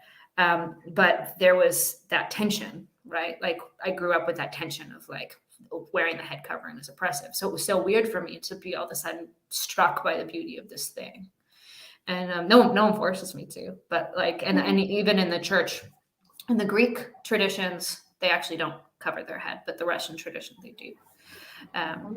So yeah, and that's the tradition I was brought in, and I attend mostly now. Yeah, but there's something about going in and like taking that step to like signify you're going into a place of prayer, and like having that sort of like I don't know, that like that humbling act of like covering yourself, that I don't know, it feels somewhat important. But yeah, all the younger people started covering their heads, and now some of the older women have started doing it too. It's been an interesting pattern to see, and yeah, no one's forcing them or telling them to do it. It's just this like choice that's coming in, and I wonder if it is some of that realization of like we've grown up in such an immodest society that like those like little places to capture like modesty in those ways. We find them beautiful. I don't know. It's hard to say. Yeah, it's Honest- almost like being modest is a rebellious and kind of Hipster. hipster thing. So it becomes kind of, but you want it to actually be reflected of the truth and not just, oh, I'm doing this because nobody else is. No, well, it's funny. I have a friend. She's not Orthodox yet, but she's on the path to. I think she's getting chrismated a Pascha. But before she became Orthodox, she had a lot of like piercings and tattoos, and she completely covers them now. Like she's always wears shirts to her sleeves, and I was talking to her about it, and she was like, for me it feels like I tried to put all these tattoos and I tried to put all these things on me to become an individual, to become myself. And now finding Orthodoxy, I realized I was moving away from myself by doing all those things, and by covering, I have this like a little bit of a chance to remember like the thing I was always meant to be.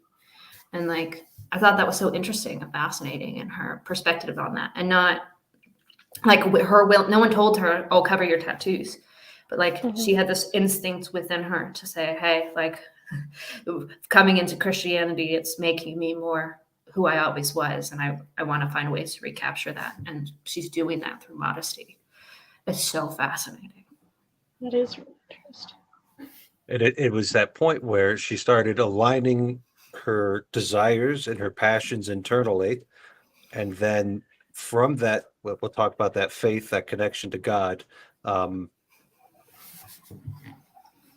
everything lines itself up naturally without having to force it. Like your pastor, when you were a kid, like trying to force that from the top down without having, the real truth as to why such a thing might be important doesn't end up working. But when the metanoia happens from the inside out, everything works well. Yeah, well, and it's funny because I think Faraday was telling me that he was listening to Lord of Spirits, and Father Stephen DeYoung was saying the reason why Paul was asking men to keep their hair short was because in that time, to have long hair would signify that you were interested in, so homosexual relations, and then to have your hair uncovered was a signaling that you were open for business, if you will. And so it was that. Yeah, it was only that, non-respectable women yeah. went out with their hair uncovered. Right. And so it was this this framing of like, hey, we do things differently as Christians. We don't want to be signaling those things because we want to signal modesty. We want to signal things. So obviously that's not the case anymore, right? Like if someone walks out with their hair uncovered, like it's not a signal for that, but there's certain parallels we can take to say, well, what is that signal in our society, and should we find ways to signal modesty, and not in a way that's pretentious or trying to be precocious about modesty, but at that recognition of like, hey, this is this is the path we think that leads to true humanity, and like how do we best participate in that? And even just that framing of like signals is similar, but I feel like crucially different from the modesty conversation of like X amount of flesh uncovered triggers men or something like that. Mm-hmm. Like I feel like they often will end up with the same sort of rules, if you will, but the approach is entirely different.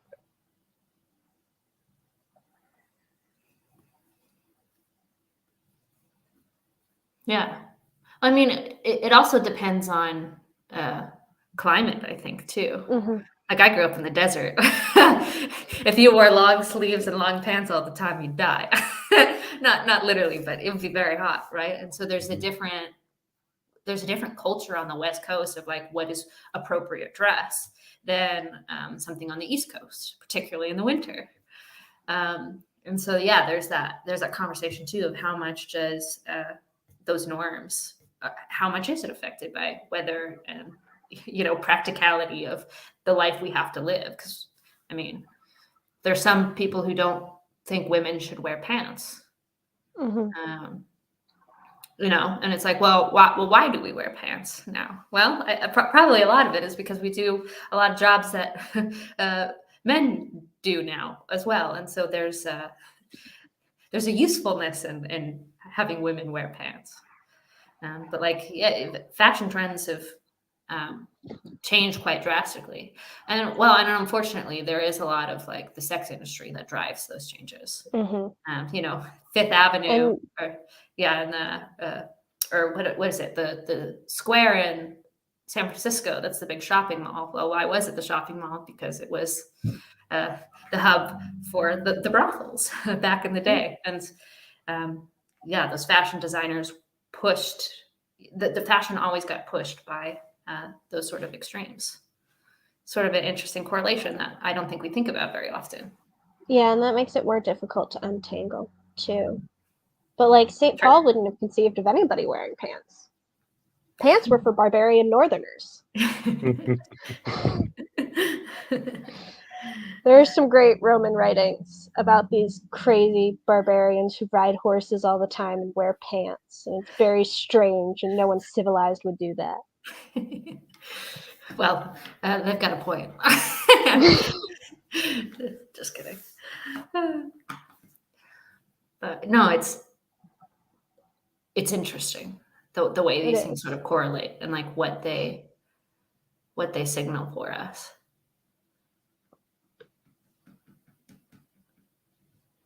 I got stuff going on in the chat I have to attend to. Okay. Being cited for I- positions. Yeah, that's the hard part of these Oh, boy. conversations. You want to be like involved, but then there's all these texts going on, and I'm like, I just gotta not look at That's it. where all these chats are coming from. Yeah, and I've got to monitor It's- 2 different YouTube chats. It's streaming on Randos United because you kept pulling up chats.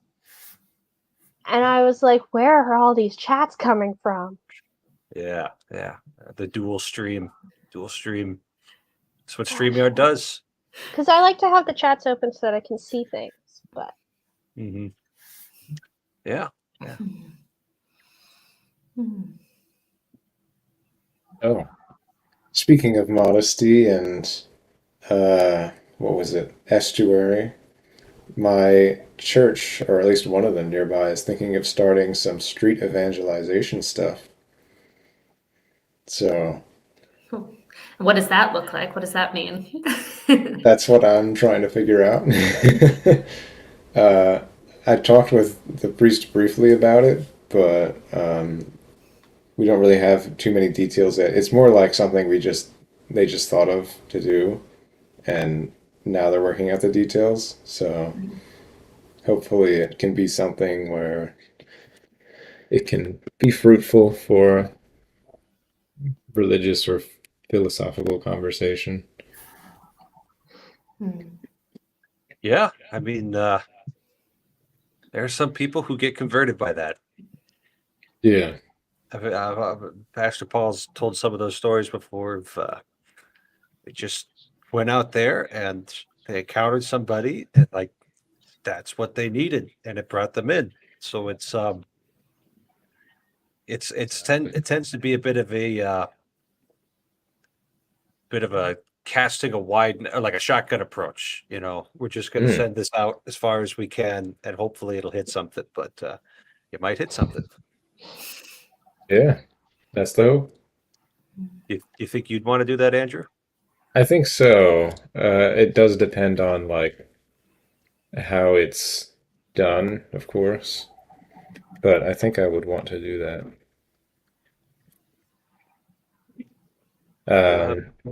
You certainly learn from it Yeah. Have you done it before, Cassidy? as an evangelical Well, Protestant. sure. Yeah. That counts. Yeah. In different forms too. Like there was forms where you go and sort of do it in service, where it's like, oh, feeding the homeless or trying to find ways in the community. And then we actually did it once too. We were working with some organization in LA and going into like Skid Row, and we just went to houses and asked people if we could pray for them. And then, there's been a lot of times you go on college campuses, talk to college kids, ask them questions. And then, there's like the type where you go out and you start a barbecue and you just invite people to eat food, and you're not necessarily talking about religion. You're just making friends, bringing people in, those sort of things. Yeah. There's a lot of complication with it. Yeah, I bet. A lot of good, some bad, some in between.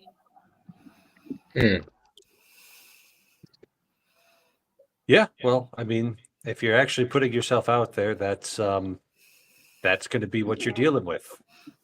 Is that it's not necessarily just going to go nice and smooth, You're gonna have to deal with you're gonna have to deal with people. That's what I'm trying to say. Oh dear. You're gonna get all that complication in there. But a lot less people are aggressive than you would think. Mhm. Like I never got anybody who's really angry. And the one time I did, we were able to kind of like talk to her, and it wasn't even aggression. It was sort of like skepticism. Because like, I mean, like one of the ways they like, and again, I I can't say I advocate for some of the formulas of evangelicalism, but like you submit to it and try to understand like what it was, at least when I was like on these missions or whatever. So one of the ways they try to get you to like start cold conversations, like, oh, compliment somebody's clothes or whatever. And then they have you kind of like ask certain questions and whatever. So we were on our way back to finish everything. We weren't looking for more conversations, but the person I was with was like, oh, I love that girl's pants. And I was like, oh, you should tell her. And she goes, oh, I love your pants. And she just sort of stopped and goes, we were like, and she's like, is this like a line? We were like, what? Like, No, we would never do that. well, so somebody was like, she was like, somebody earlier complimented my pants and they started talking to me. Oh God. I'm like, and I was like, listen, we are with them, but she just really liked your pants. Like we're going back, and like we were able to kind of engage her in conversation, and it actually turned out sort of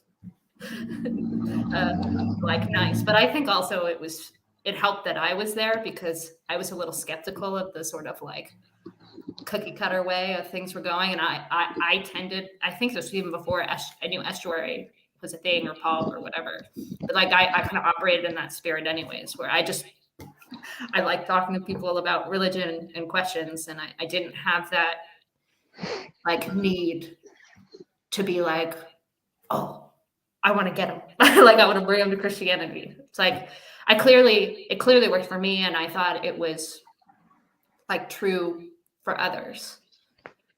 But I don't know, I just didn't see conversion as something that was my goal as a Christian. Like there's certainly a calling to be spreading the good news, but that can be in so many different things and in so many. Well, you imitate the sower. Mm-hmm. You throw it out there. Doesn't seem to care much whether or not it hits. Yeah. The sower went out to sow. Some of it didn't go well. Some of it went well. That's good enough. Yeah. Well, and it's interesting, like you get these ideas of like who would be susceptible or like open to Christianity, right? And often the people who are sort of like open and willing to have conversations are sometimes the last people you think you would. And sometimes the answers you get from people, like they're heartbreaking. Like you just see like the disconnect that we have in humanity. And we just see like the way in which people operate and see these questions. And like, I don't know, I just think there's certainly a lot of complications in like trying to create a formula to like spread the gospel. But like participating in those things brought me like a lot of beautiful moments too. And it taught me a lot of like a deeper understanding of like, okay, what's going on in the full scope of it? Like, how do I orient myself well in those things? And so, I mean, I think people should do it once in their life. I mean, it's not for everybody, but it's certainly like if you have that belief and it's something you feel a conviction to do, like there's certainly growth that happens with it. Yeah. I don't know. It's kind of nice being a priest because I could just walk in there and just wear my collar, and I always get an extra look from people, you know. And sometimes I get free dinner out of it too, but that's not guaranteed. But that, yeah. I think you had a good attitude towards it. That, and here you are, you know, talking to randos on the internet, just for the heck of it. But that, I just want to talk to people. You know, you're not worried about results. Yeah. Right? And I think that's really easy to get sucked into, is getting obsessed with results and getting obsessed with, you know, the process and the procedures and how to do all this. But it's like, do you know who you're working for? Yes. Are you aware of who the Lord God Almighty is? He gets results whenever he literally is creating everything right now. your job is to show up and be faithful, and he'll take care of the results however he chooses to. Yeah. That kind of goes back to our classical education conversation earlier too. Yeah, totally. Yeah, because I had two sort of hesitancies with it. One was sort of the results aspect and the formalization and feeling like, are we creating some sort of like capitalistic system within faith? And that was like, I saw a lot of problems with that. But the other part of it was like, you go out with the goal to spread your capital T truth. But like, how do we find that way to understand if the truth we're selling is the truth that's worth following? And I always sort of said like, hey, we go out in pairs, right? So what if us two run into two Mormon missionaries? We're both trying to like say we have the truth, but like our beliefs are different. Like, how do we know besides just our distinct feeling? And like, how can you really know if you never have a conversation being willing to be convinced that they're right? Mhm. And like, that was sort of like it came from, where it was like, we've got the truth, we have to tell everybody. And it's like, well, I'm out here because I believe that, but I also don't want to be so prideful to think that maybe I've got it wrong, or that I can't learn from somebody else.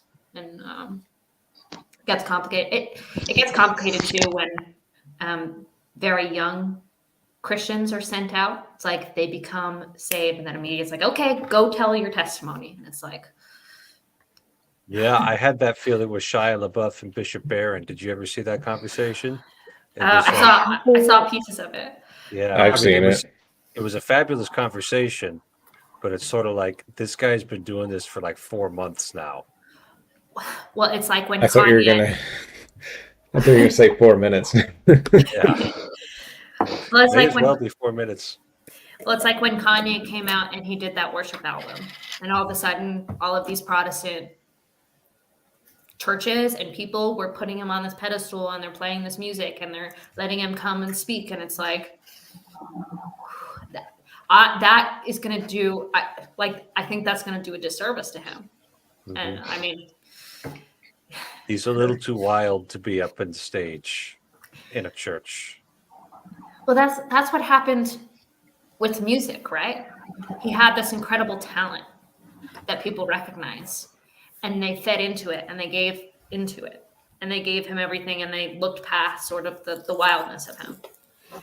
And then when he became to Christianity, it's like, oh, well, Kanye's this force, he's creative, like, what a powerful story, let's platform him. Like, no one's saying, hey, bud, sit on the bench for a little bit. Like, get off the center of the stage, it'll be good for you. I don't know. Yeah. So it's I don't know. It's like there's a rule in most, at least in the United States, that a convert can't enter the seminary until after he's been Catholic for 2 years. It's like you just need to settle in and do this for real for a while. And I've met guys at the seminary. I've sometimes wondered if should that actually be 4 years? But we need priests, so I don't think I'm going to sell that one there. But yeah, I think Yeah. 2 is good, but that's just me. two is probably enough. The seminary will take care of the rest of it. I was gonna say, I think I would make a better decision after having practiced Catholicism again for maybe almost 2 years, not counting the COVID time. But also, I was raised Catholic, so I don't know if that counts as well. Yeah, it's a little different when you have a longer experience of something rather than popping right in. Yeah. Phlebas, I think what you're looking for is St. Paul said that a bishop shouldn't be a recent convert. He might have even been a priest or deacon. I'd have to go digging through his pastoral epistles. I talked with a priest I'm friends with here about how popes are selected, and he was telling me that if I was selected to be pope, then I would be immediately made a priest, and then immediately ordained a bishop, and then I would become pope. Yep. And there would be no time in between, and I wouldn't go to seminary, and Yeah. It's a wonder that, all of the popes so far have been cardinals already. I mean, at least ever since they came up with the election system. yeah. Wow. Got to have Yeah, people with skin in the game. there is like a slower movement in like Catholicism and Orthodoxy than some versions of Protestantism. And again, it's so hard to talk about Protestantism because there's so It's many 1,000 flavors. things. Yes, it's like you can't say it and it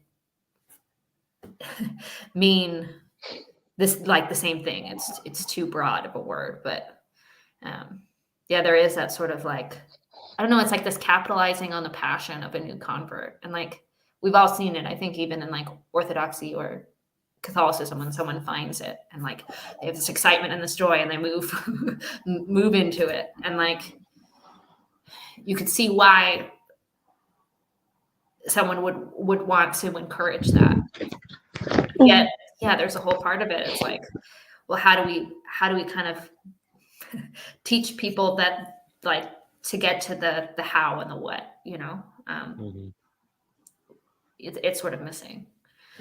But like I loved my deacon my deacon was saying like, yeah, we tell a lot of catechumens, like when they come to the church, don't start a blog. That is great advice right there. Your Or a deacon YouTube channel. or Yeah. YouTube channel. Yeah. And it's like I think it's so apt and true. And I think especially because like I mean I look at some of like online orthodoxy and the ortho bro stuff. It's like it's not the fullness of like what it is to participate in church and all those things. And so there's some of that wisdom to say, hey, just be a part of the church for the while before you try to be like an expert in it. Well, and maybe that's partly a function of all these people in their 20s and 30s being the ones who are converting too. Because, like, I'm getting into my late 20s now, and I'm finally hitting the point where I'm like, there's a lot more time than I think there is. Like, you always feel like you have to do everything right now before it's, like, too late or, like, you move on or something. And like, no, if this is what, especially if this is what like I'm supposed to be doing, if I do it 2 years from now, that's not actually that big of a difference. Yeah. I mean, I think it's a very American sort of pattern where you have that feeling of like, I don't have time. I have to do now. I have to be something. I have to make a name for myself. And like coming out of entertainment world, like there's so much emphasis of that. Of like, how do you strike it famous, and how do you do that when you're young? Because once you're 30, especially for women, once you're 30, like, good luck. But I don't know. It is so limited in the scope of what a beautiful life is and what a full life is, and like sometimes you do need those years to not be trying to spin your wheels to like get to the place where all of a sudden it'll flow and it'll click and whatever you're meant to be doing you'll do. There is a need when you're in your early 20s to actually establish yourself as something, though, Sure. not just the potential there. But I found it pretty straightforward for me, just going through, again, just plugging into the tradition and going through the system, right? It's like, well, you're a seminarian. You're on your way to being a priest. You're going to go through this process, and then you'll be a priest, and then you'll be assigned a parish. And it's like, I've kind of had had my life kind of laid out for me since the time I was 18. And that's actually not so bad. Sure. Obedience I'd say is not the so. worst thing in the world. That's You not know, so it's just bad. poor Andrew and Andrew there on the bottom. They've gotta go figure things out still. Yeah, imagine going to school where your professors are like, "You define the future," and it's like, "Oh gosh, what is the future?" Uh, Yeah. But that's part of the problem, right? It's not just go and make a name for yourself. It's like figure it out and follow your dreams. Like there's a difference in that and in being open or willing to submitting to a path. Like college for yeah. some people is that, but it's still very complicated. Well, the great thing about my interest is since I wanted to do liturgical design and architecture, there's a lot of rules that go with that. So, and a lot of ancient history and things to draw from. So it's not like I have to redefine the entire world like most people think they have to in this kind of field. Yeah, that helps. Yeah. Yeah, rather than trying to carve yourself out of the marble there.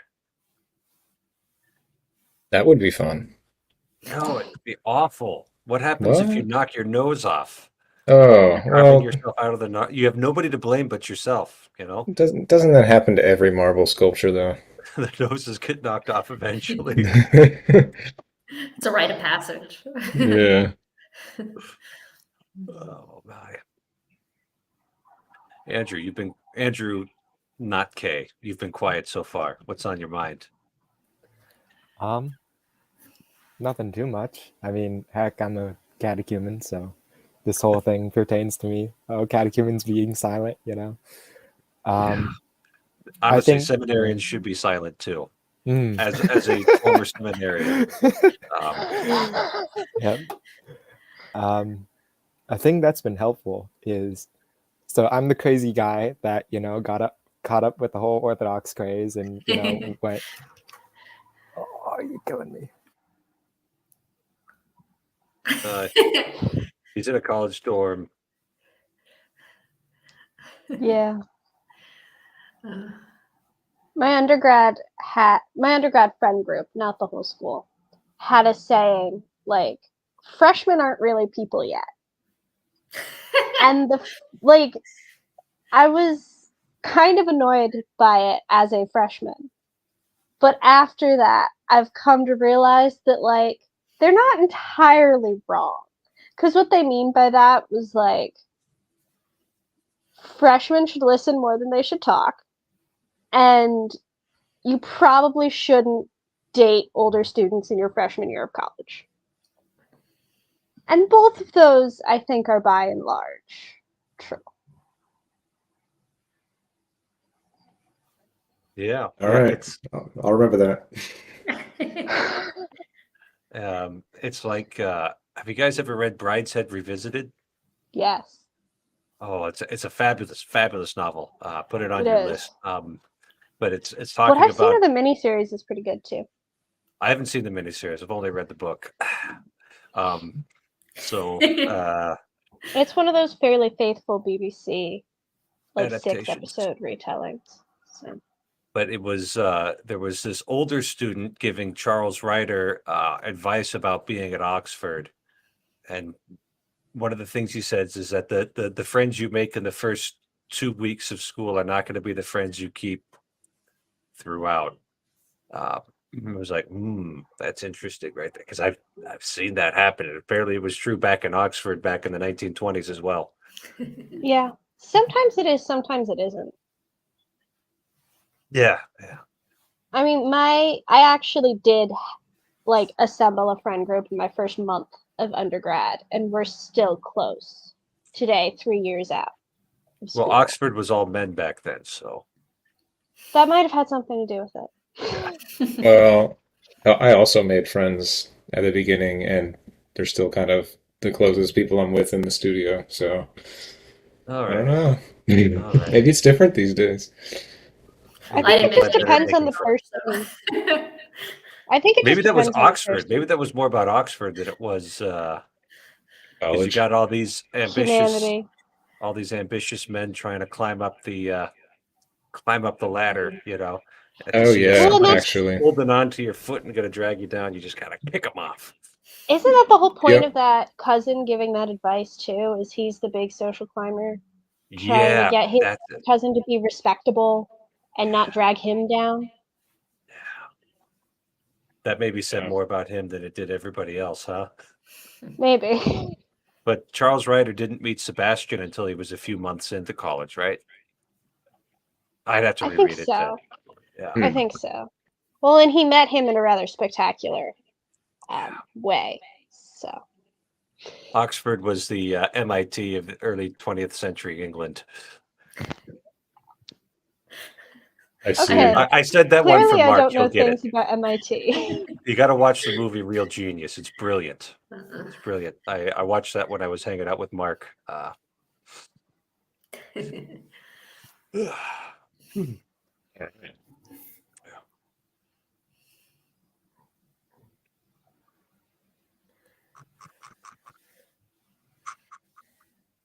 Andrew's back. Did you want to continue your story?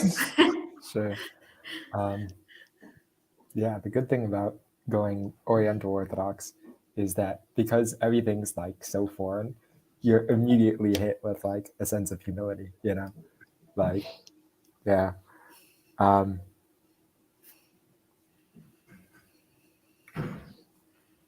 I have anything else? Oh, I mean, that would be real humility right there if you just stopped right there. Yep. I read that St. Francis book, which I didn't like. So I Which think one? that's What's it- I think it's just St. Francis is the title, and then it's by John Burkhardt or something like that. I don't know. But the reason why I don't like it is that St. Francis is like a noted active guy, preacher, wanderer. You know, he made the friars, right? And I rather like reading books and whatnot, you know? So for it to be so short and for St. Francis to just say, go out and do stuff, you know? I don't like it in a good way.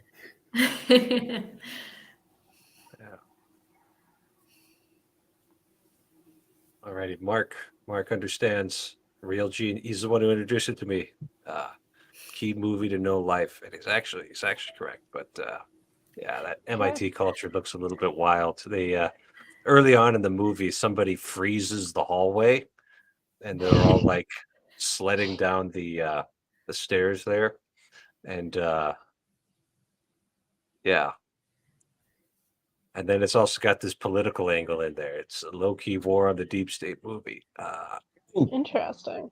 So My high school friend who went to MIT was like the most, I don't know, square of all my high school class.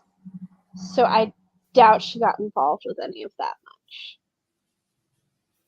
well, I don't know. Maybe it was different back in the 80s, right? Maybe it's lost its edge. It's moved out to I don't know, 4chan or whatever. Who knows?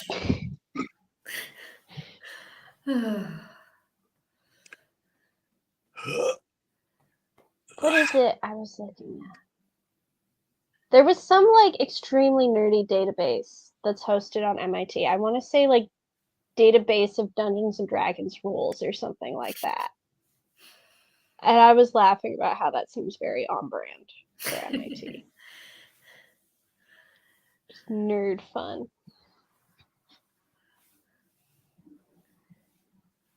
After the fall 80s is when all of humanity peaked. Maybe that's when MTV came out. So the sign of the downfall of humanity. yep. Because once something's peaked, immediately after that it starts going down. That's how we explain. That's the definition of a peak. Yep. Well, so this had blown my mind for a while until I understood that. Is that Thomas Aquinas writes the Summa in the 13th century, and then everything's downhill from that. Like, guys, you had the Summa, yeah, but that was the peak. It had to Yeah, come otherwise down it would after just that. be part of the upward slope. I If didn't there's something understand that. higher that comes after that. I didn't understand that. And so after Thomas Aquinas wrote the Summa, nobody wrote it. Yeah. I don't have to go to bed soon because so I can actually go more than 2 hours, which is my normal. Music and visual arts combined was a big problem indeed. The focus. He's talking about another conversation. Yeah. So anyway, once I understood that, it's like, oh, that's how it had to happen. Or at least in retrospect, that's how it would have to happen. Unless Thomas Aquinas had a greater disciple. unless he did, but he didn't. He was the peak. Yeah. All right. I think I have to go because I have things I need to do this afternoon. But this was wonderful. Speaking of this, all of you students, Jacob needs to be doing his homework, and Jacob is disciplining himself and not chatting with randos on the internet. Yeah, I should Good probably for go him. as well. But thanks for hosting this, Father Eric. Yeah. I feel like this is the most delightful job in the world. That's pretty fun. Yeah. Alrighty. Well, is everybody tuning off then? No. Same. I think the Andrews are I sticking think with the you. Andrews are good. The ladies are Andrews taking a oh, bow and letting it be a men's only Yeah. conversation. Yeah. Right. So everything shall shift. Alrighty. Yeah, man time. Here we go. Yeah. All right. All right. Have fun, Take care. boys. See ya. Happy Easter. Happy Happy Easter. Happy Easter. I'll be Yeah. streaming at 7:30 on Easter Sunday. So, All right. I probably won't be there. okay. I probably will. I think we have talked about this a little bit. Yeah, a good bit. Andrew, California. Andrew, California. That's your name. Yeah. My last name's Tournay if you want it. It's like Frenchish, you know. French-ish. Yeah. You're just all over the place, aren't you? Yep. Am I still echoing? It's better now, actually. Okay. Yeah. I think I'll wait till after whatever Easter to talk to my priest about it, you know. Okay. Hey, I know we're gearing up for, you know, Easter, but I think I'm gonna check out this other church, you know. Yeah. Yeah. That sounds fun. Mhm. I know I won't be doing that. My duty lies with the choir. Yeah. That's what you got to do is you got to get people involved with something where you're missed when you're not there. Yeah, then you're forced Actually, to stay. You can leave. It's just because when I was in Wapaton, I brought in a woman who was heavily involved at the Lutheran church there. Mhm.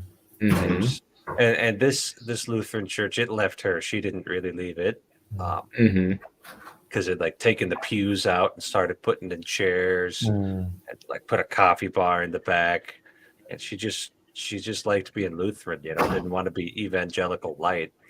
And then she started seeing what we were doing, and it was So Perfect but match. yeah, she was like, it was a huge gain for the Catholic Church there because she shows up to everything, volunteers, gets stuff done. Oh, that's fantastic. Yep.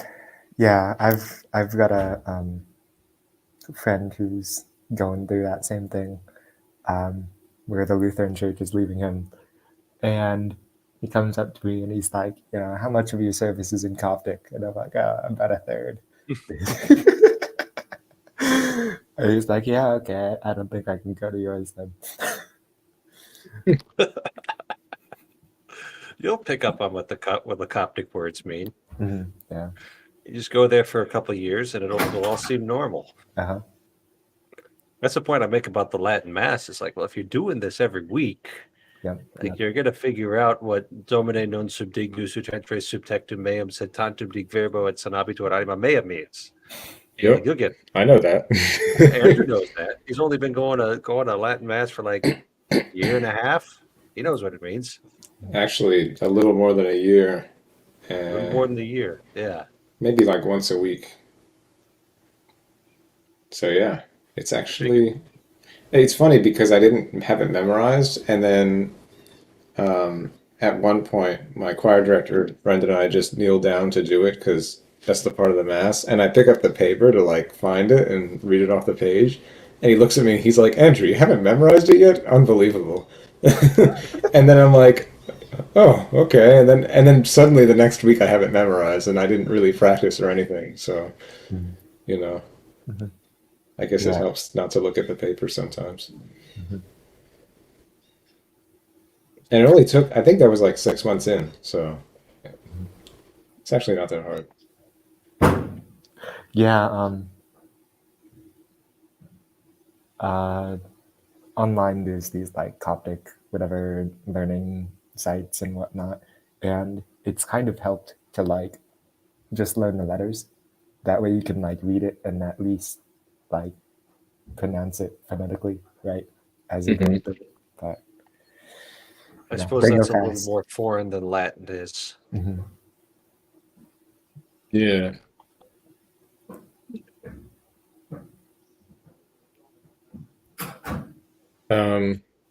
Yeah. And when it comes to memorizing stuff, I know like the Gloria Patri and that sort of thing.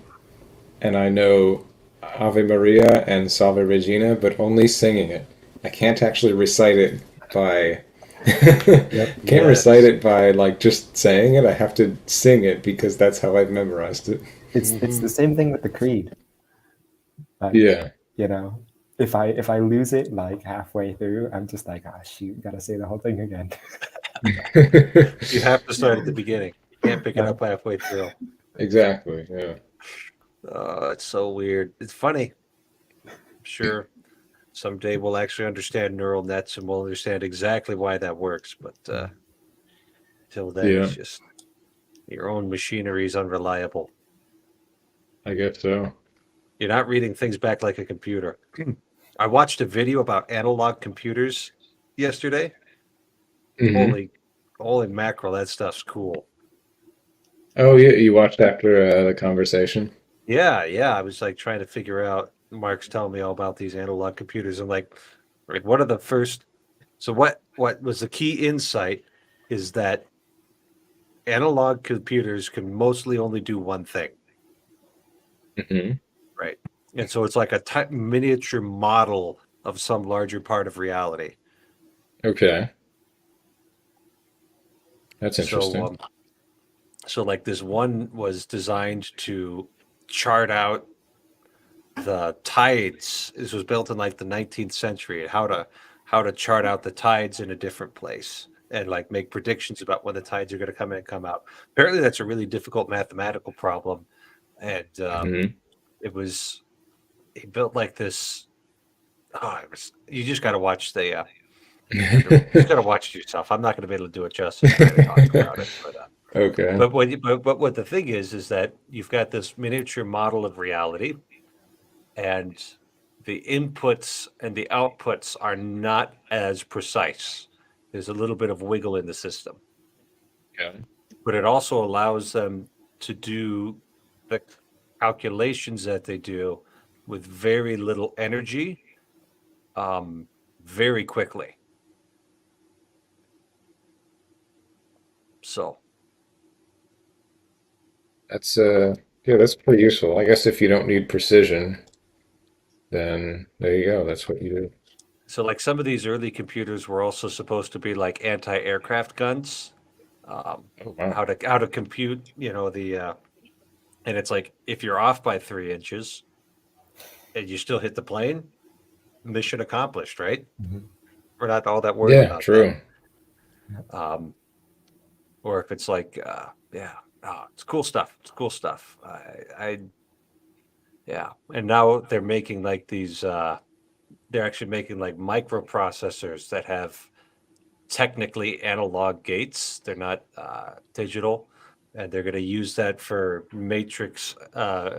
matrix multiplications for AI neural nets. Oh, man. And so apparently they're going to use a lot less electricity and move a lot faster. Does that mean I don't have to memorize matrix multiplication anymore? I mean, you haven't really had to. Nobody's ever actually been able to make you do that. So you just chose to do that willingly of your own accord, based on the conditions presented to you. I might have. But a normal computer can do those multiplications. The way I didn't fully understand that part, but the way it's like I think these would be like custom chips for whatever neural net that they're running. So the chips would have like the neural net programmed in there. And Mhm. then you'd be able to run that particular neural net extremely efficiently through these specialty chips. But they're technically analog, they're not digital. Okay. Cool. It's all wild. It's amazing. The fact that any of this ever works ever is amazing. Yeah, yeah. That is true. I don't know what I'd do with it, but that sounds pretty good. I don't have any particular use of it either. I think I might have made a good engineer in another life. Can't priests do like specializations like that? Couldn't you be like a priest engineer? Yeah, except the bishop's gonna send me out for canon law. So, Oh, okay. and Maybe not then. it's not the early 20th century anymore, where we've got some extra hands. We're pretty short-handed right now, just trying to keep everything running. Hmm. But I guess I could have gone into the Jesuits and asked to be a part of the Vatican Observatory. Yeah, actually, I guess you could. I'm multi-classing right now, actually. I'm taking really? levels in the YouTuber class. Oh, Chris will nice. be happy. Professional YouTuber. Yeah. And amazingly enough, people are still listening. Yep. Jacob brings up my interest in Catholic theology on icons. To my knowledge, has it changed since the Catholic response to the Seventh Ecumenical Council, right? Like where icons are just for teaching and I don't know. That's it. Seventh Ecumenical Council. Let's It's pull the that up. icons one. It's the icons one. Is that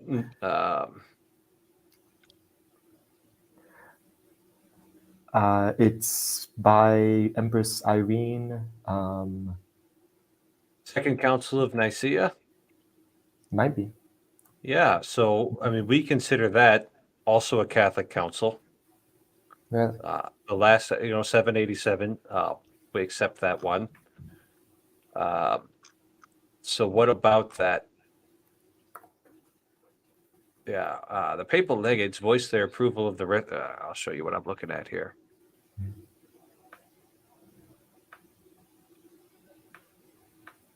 Go underneath it. Yeah. The papal legates voiced their approval of the restoration of the veneration of icons in no uncertain terms.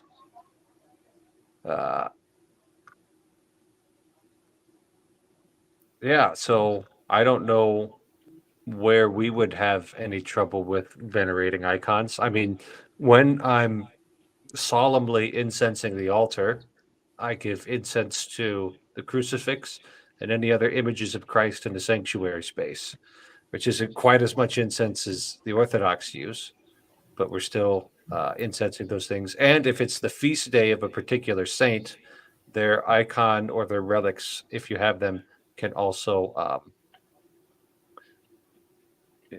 be incensed. Mm. So does that help answer your questions? Yep. Yeah. There was something though about the Sistine Chapel. Mm. Yeah, Michelangelo ruined Western art.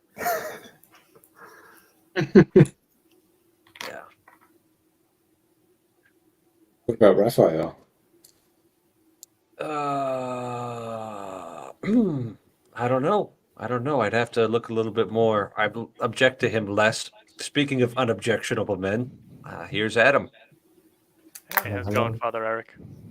Is it early in the morning or late at night there? It's late. It's about 10:30 at night over Oh here in Ireland. my! What are you doing? What are you doing, Father? You're pulling a stream at this hour. This is way too early. This should be Yeah. at 2 a.m., 1 a.m. What's the deal? Well, I mean, you've seen the title of the stream. North Dakota's canceled, so I've got to figure out something to do. Okay, fair enough. Cool. Getting canceled by 10 inches of snow and heavy wind. Nice. Hmm. Nice. Well, I'd ask for a confession, but we can't do that. Oh, not over the internet.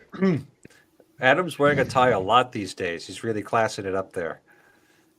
yeah. Today, the reason today is I was doing a reading at Mass, so that was Oh gosh. yeah. Oh, this gosh. is the Adam from Ireland. Yes, right? it is. That's why it's 10:30. That's right. That's Night, why it's Adam? very late. My little cousins, I've got all my little cousins are over now. So this is a rare opportunity. They're inside watching. I don't know what. Initially, it was a bad Adam Sandler film. Like, at least go for one of the good ones. It was Grown Ups 2. So no, I mean from the get go, I could tell it was pretty bad. They're at that stage when they're kind of between. It's ranges from 14 to I think about 16. So, you know, there's not really much could be done for them at that stage. They're. I know what I was like at that age, and Barely I wouldn't want to know human. me. Yep. Yeah. Yeah. So what were we talking about? I just jumped in. We were talking about Sistine Chapel. Yeah, Michelangelo ruined Western art. What? No. He did. He did. I mean, what? So, like my intro to my streams, you know what that is? That's the apse from the Cathedral of St. John Lateran in Rome, right? That's the cathedral for the whole world. Oh And I yeah. think if I were to show that to Jonathan Peugeot, he'd be like, "This is a great example of iconography because it fits like all the patterns." So I brought it up here before, and by golly, we're gonna bring it up again. Cool. St. John Lateran. That's got a Byzantine style iconography, right? Yeah, and guess what? It's better than the Sistine Chapel. Okay, that's a nice big file. Zoom it in. We'll zoom in a little bit more, and come over here, share screen. I Put do us like all- Baroque. I do like the Baroque style, but yeah, it's a bit much to maintain it. All right, so Oh, here yeah. you go. You got all the stuff that you want. You've got the Blessed Virgin Mary on the right. You got Saint John the Baptist on the left. You've got the Garden of Paradise here, and the Tree of Life, Oh, which is yeah. also the cross. You've got Christ in the heavenlies, the Holy Spirit coming down upon it. And guess what? You don't have a depiction of the Father anywhere because he dwells in light No. inaccessible. Yeah. Perfect. What We more do have you want? we Where's have the God Holy the Spirit Father, coming from? a Where's depiction the of Holy God the Spirit Father coming in our one, in our church. Oh, do you? I don't get that. How? It's like Philip said to Jesus, "Show us the Father, and that will be enough." And you know what Jesus said to Philip? Jesus said to Philip, "Have you been with me so long, Philip, and still you do not know me? He who has seen me has seen the Father." Bam! We don't need any artistic depictions of it because we got this guy right here who's showing us the Father literally right now.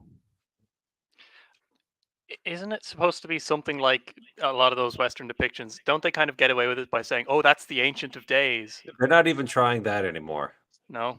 Okay. They're not even bothering. Like, so we've got this Newman Center at the North Dakota State University, right?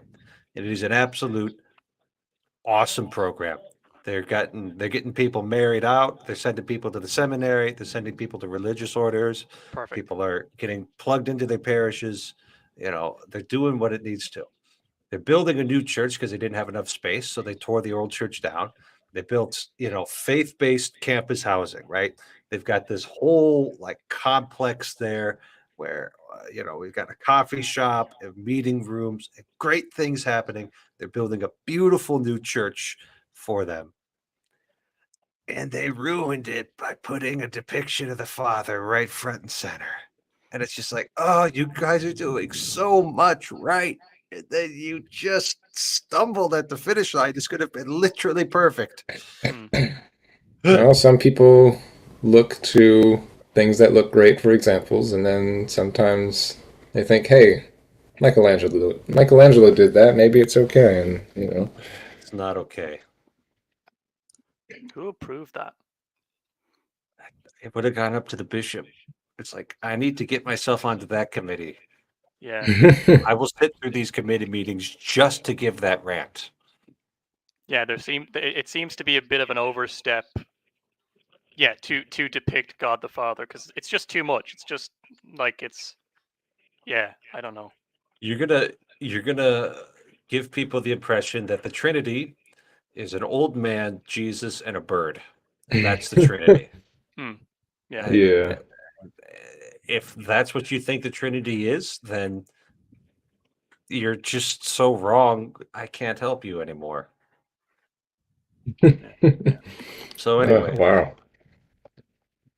this was a point I was making with Cassidy earlier. I like looking to the Orthodox for certain things because they actually have some respect for their own tradition, and I think we would be unstoppable as the Catholic Church if we actually had at least 30% of that. 30% of that respect for tradition. Yeah. And so I look at this stuff and I look at what they're doing and I'm like, that's actually what we are. And we've lost that. And that's why things aren't going well for us. Yeah, I think it's only so long that can really be sustained now at this stage. I think I mean, I remember actually this year is the year that we share the date of Easter with the Orthodox, which I think is important. But probably I won't be feeling that importance because I'm going to be at my parish church. But one moment. Sorry about that. Yeah. So have you ever heard the Greek Orthodox chant Psalm 135? It's called the Polyaleos. It's worth listening to just because of the way that they do it. They have the psalm so well integrated into the liturgy. I think they do it for matins every morning for morning prayer. That it's kind of like a journey. It's like a journey, and they have the bells, not bells. It's the closest thing I can think of in a Western musical setting is like the shaky thing. Is that called a tambourine? Something like that. Anyways, they've got those, and they're shaking that rhythmically, and it's a journey. It's Psalm 135, so you're going from the beginning all the way through to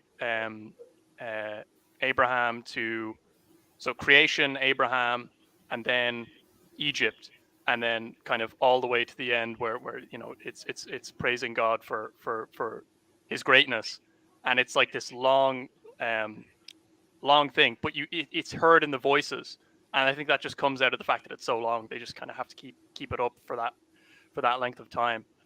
And in the Latin rite, you do have that, I think, but the idea of chant, I think this must have been on the last the Sunday stream. I think it was Andrew was mentioning, or was it I Ted. can't remember. Yeah, Ted mentioning the kind of physical nature, the physiological nature of chant and how that changes things entirely.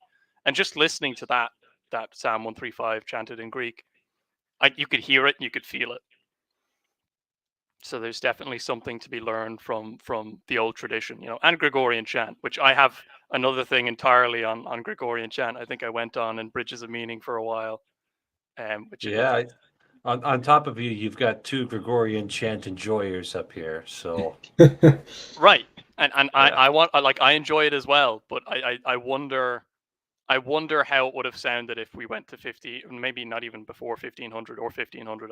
I don't know, but the fact that for a long time it was only allowed for men to intone and chant in the church, I think is an important thing that's kind of overlooked. And I think you see that broadly in Western music anyways. There's kind of, when it comes to the heavenly, it always has to be a kind of high register, high pitch. And I'm like, no, when you listen to some of the Russian Orthodox stuff, or not even the Russian Orthodox, the Greek stuff, there's a lot of bass in there as well.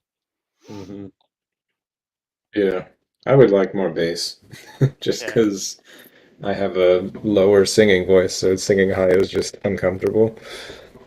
Both have their place. That's the thing, right? And I think I wonder to the degree to which that's been edged out, just basically as a matter of circumstance, possibly also taste. Because we're talking about, representing God the Father, and it's like that's just, and you don't do that. But in a similar way, I think there's a way in which the reason why that might be the case, let's say, is because you need to look to fathers as such within on earth to get a glimpse of that, not even a full picture of that. And part of that is, there's the priest, sensing the altar, chanting, right? And then there's the schola, or the choir, which is like the kind of whole band of laity and clerics, however that plays out, right? But laity and clerics all together, arranged in echoing the great prayer of the church. And I don't know, I just don't see that so much anymore. I don't know why that is. 1848, Seneca Falls. I think that might be it. Yeah, feminism, I believe. First feminist convention. Destroy the family. Destroy the family. They were pretty clear. Family is an oppressive structure. No families allowed. They're going to raise the children free range. Free range children. You just send them out into the woods. Let them develop their own potentiality themselves. Well, and then we can celebrate the feast of the what is it? The Free Father on the 17th of March instead of St. Patrick's Day. If you want, is what is this? So that's I'm already mad about it. Yeah, so that's a Roman festival that went on on the same day as St. Patrick's Day. They coincide, and so the feast of the Free Father is kind of, Liber Pater is kind of it's a run of the mill pagan festival, but it coincided with the young men getting rid of their boys' togas, and there was paradings of certain sculptures of a particular to kind of go along with that of a particular form. You have temple priestesses. Oh yeah, and as well, the temple of the Free Father is run by it's entirely women. So he's got priestesses, no male priests, and so that coincides with St. Patrick's Day. And it kind of conversely, St. Patrick's kind of almost the opposite of that. He is the father, most properly sort of looked at, of, let's say, the Irish, an apostle to the Irish, but a father of faith in there, within Ireland. And he is from the beginning of his story, he is bound in some sense. He's limited, first as a slave, but then, let's say, after the manner of St. Paul, a slave, to Christ Jesus, which is the freest of one can be, in the truest sense of the word. And so I wonder, when you look at the celebrations for St. Patrick's Day, how much that, what spirit are they participating in? Because I don't think it's St. Patrick anymore. I think it's the feast of the Free Father. St. Patrick could be like, great, bread and water. Yeah. Wow. This is what I was hoping for. Now I'm going to go sleep in a cave during a thunderstorm. Yeah, because you have to be able to do that, right? As a father, it's just something that has to be on the table. Whereas if you're the Free Father, think, I don't know, MGTOWs or something like that. It's completely, there's no responsibility on the table. Yeah. Yeah. How about that? Speaking of responsibility, I will be back in a little bit because I'm going to go to confession. Don't worry, it'll be very quick. I don't commit many sins. All right. Alrighty. God bless. Well, we'll add another Andrew in just to keep the. Oh, good. Good. We can't be Andrewless. Yeah. Okay, I'll be back. See you, Andrew. God bless. See ya. Oh man. I don't know how much longer I've got. I got to go get supper, and I've got a 6:30 meeting tonight. But we'll keep this going for a little bit here. How's the preparations for? Oh, hello, Mark. Hello, can you all hear me? Maybe you should get your mic a little closer, but we can hear you. Oh, it might be messed up. Is that Oh, better? that's a little bit louder. Yeah, I can hear him a Okay. little bit better. I don't know which mic it's using because I'm on the road and new laptop. Alrighty. Yeah, Holy Week preparations I think are going pretty well. We've Nice. got some very dedicated volunteers who take care of a lot of the details.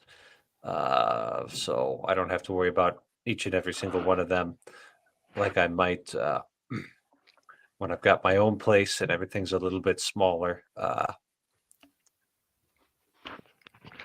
Cool. Tomorrow is Maundy Thursday, so I'm going to be getting my feet washed.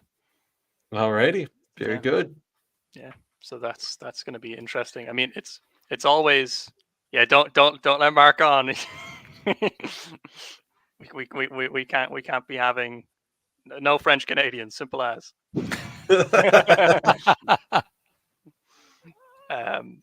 Yeah. Well, that's what does it look like in your parish, Father? Because do you do the narrative kind of readings For for Holy the gospel? Thursday? Well, for the Gospels in general, for whatever on the major days when that happens, I forget which ones.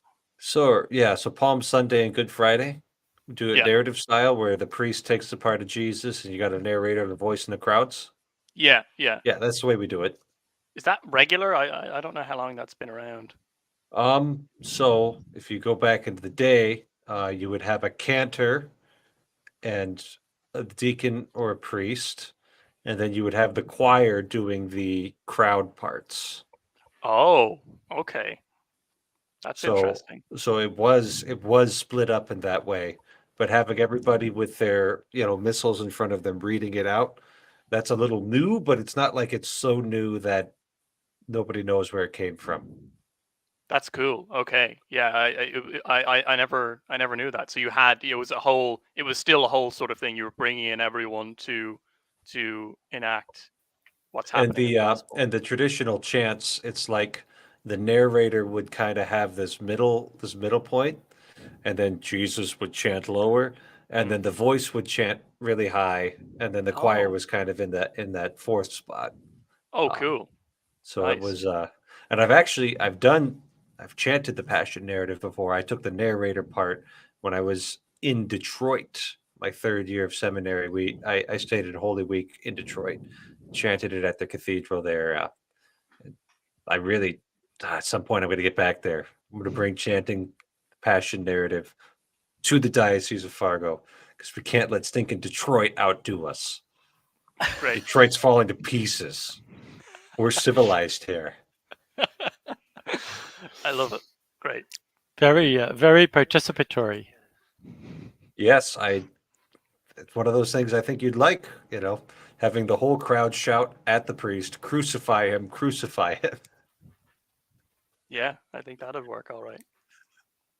Only if I don't like the priest. Oh, and at the cathedral in Fargo, so most of the Holy Weeks when I was a seminarian, I did all the Triduum liturgies at the cathedral. Nice. And there was always this one woman in the front who, when they were doing like the crowd parts, she'd get really into it. And so she was like, crucify him, crucify him. Like, dang, lady, you don't need to be that excited about it. She's doing her part. She is calling for the blood of Christ with great enthusiasm. Yeah. So yeah, everything's going well. Got a few details I got to hammer out with the choir, but otherwise, we're gonna do a couple baptisms and a lot of confirmations on the Easter Vigil. So That's good to hear. yeah, I think I it'll don't end think up I've being seen one yet. yeah, it'll be 4 baptisms, but 2 of them are one of the catechumen's kids. Okay. And I was like, you can get baptized together or you can do it separately. It's gonna take like 3 hours. And he's like, oh, I think the kids will be fine. It's like, dang, alrighty, let's go for it. Great. They're gonna be the youngest people there because a lot of people they won't bring their kids to the Easter Vigil. It takes 3 hours. It's a very Starts long. Yeah. starts at 8:30 at night. But I was able to prevail upon my pastor to do all of the readings instead of cutting them down. So We do that the same. Yeah, we do that here as well, which is I maybe I shouldn't be expecting that, but our parish priest insists on doing all of the readings as well. Yeah, same for whenever the Matthew's gospel comes is read. Maybe not on Easter. I forget when this is, but it's going through the genealogy of Christ. oh, he does that at 4:30 on Christmas. Yeah, I think so. At That's least last hardcore time. right there. Yeah, I even do the short version of that because What? the 4:30 mass is when everybody brings their kids. The kids Yeah. are like crawling up the walls, and I'm like, we gotta keep this That's moving. fair enough. Yeah, no, I suppose that's why you have the abbreviated readings, right? It's to have that sort of flexibility. No, he did it. I mean, he started in this parish. I don't know whether it was here before. He started getting up at 6:30 in the morning to do morning prayer and then mass on Sunday.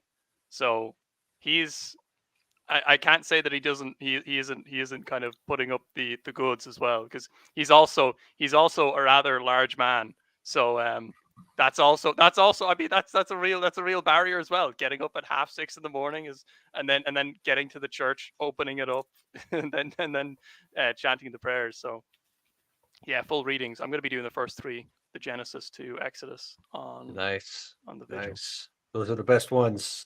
Yeah. Okay, I'm gonna have to read over them a little bit just to make sure I kind of have the procession of them in my head. But they'll be You get broken to up by do it. Psalms. You can do it in the Jerusalem Bible too. You're not stuck with the New American Bible. Yeah, I still have my gripes, but I'll never. Of course, it wouldn't matter. Even if I had the translation I liked, I'd still have problems with it. Yeah, I have no idea. I've seen some readings from the New American Bible, like on talking about the scene where Christ is crucified, and it's the thieves talking about his punishment, and it's like this really long tract of very specific, instead of it being like, the penitent thief being like, he has done no wrong. It's like, our This man has punishment. has done nothing worthy of crucifixion or something like that. Right, and then Yeah.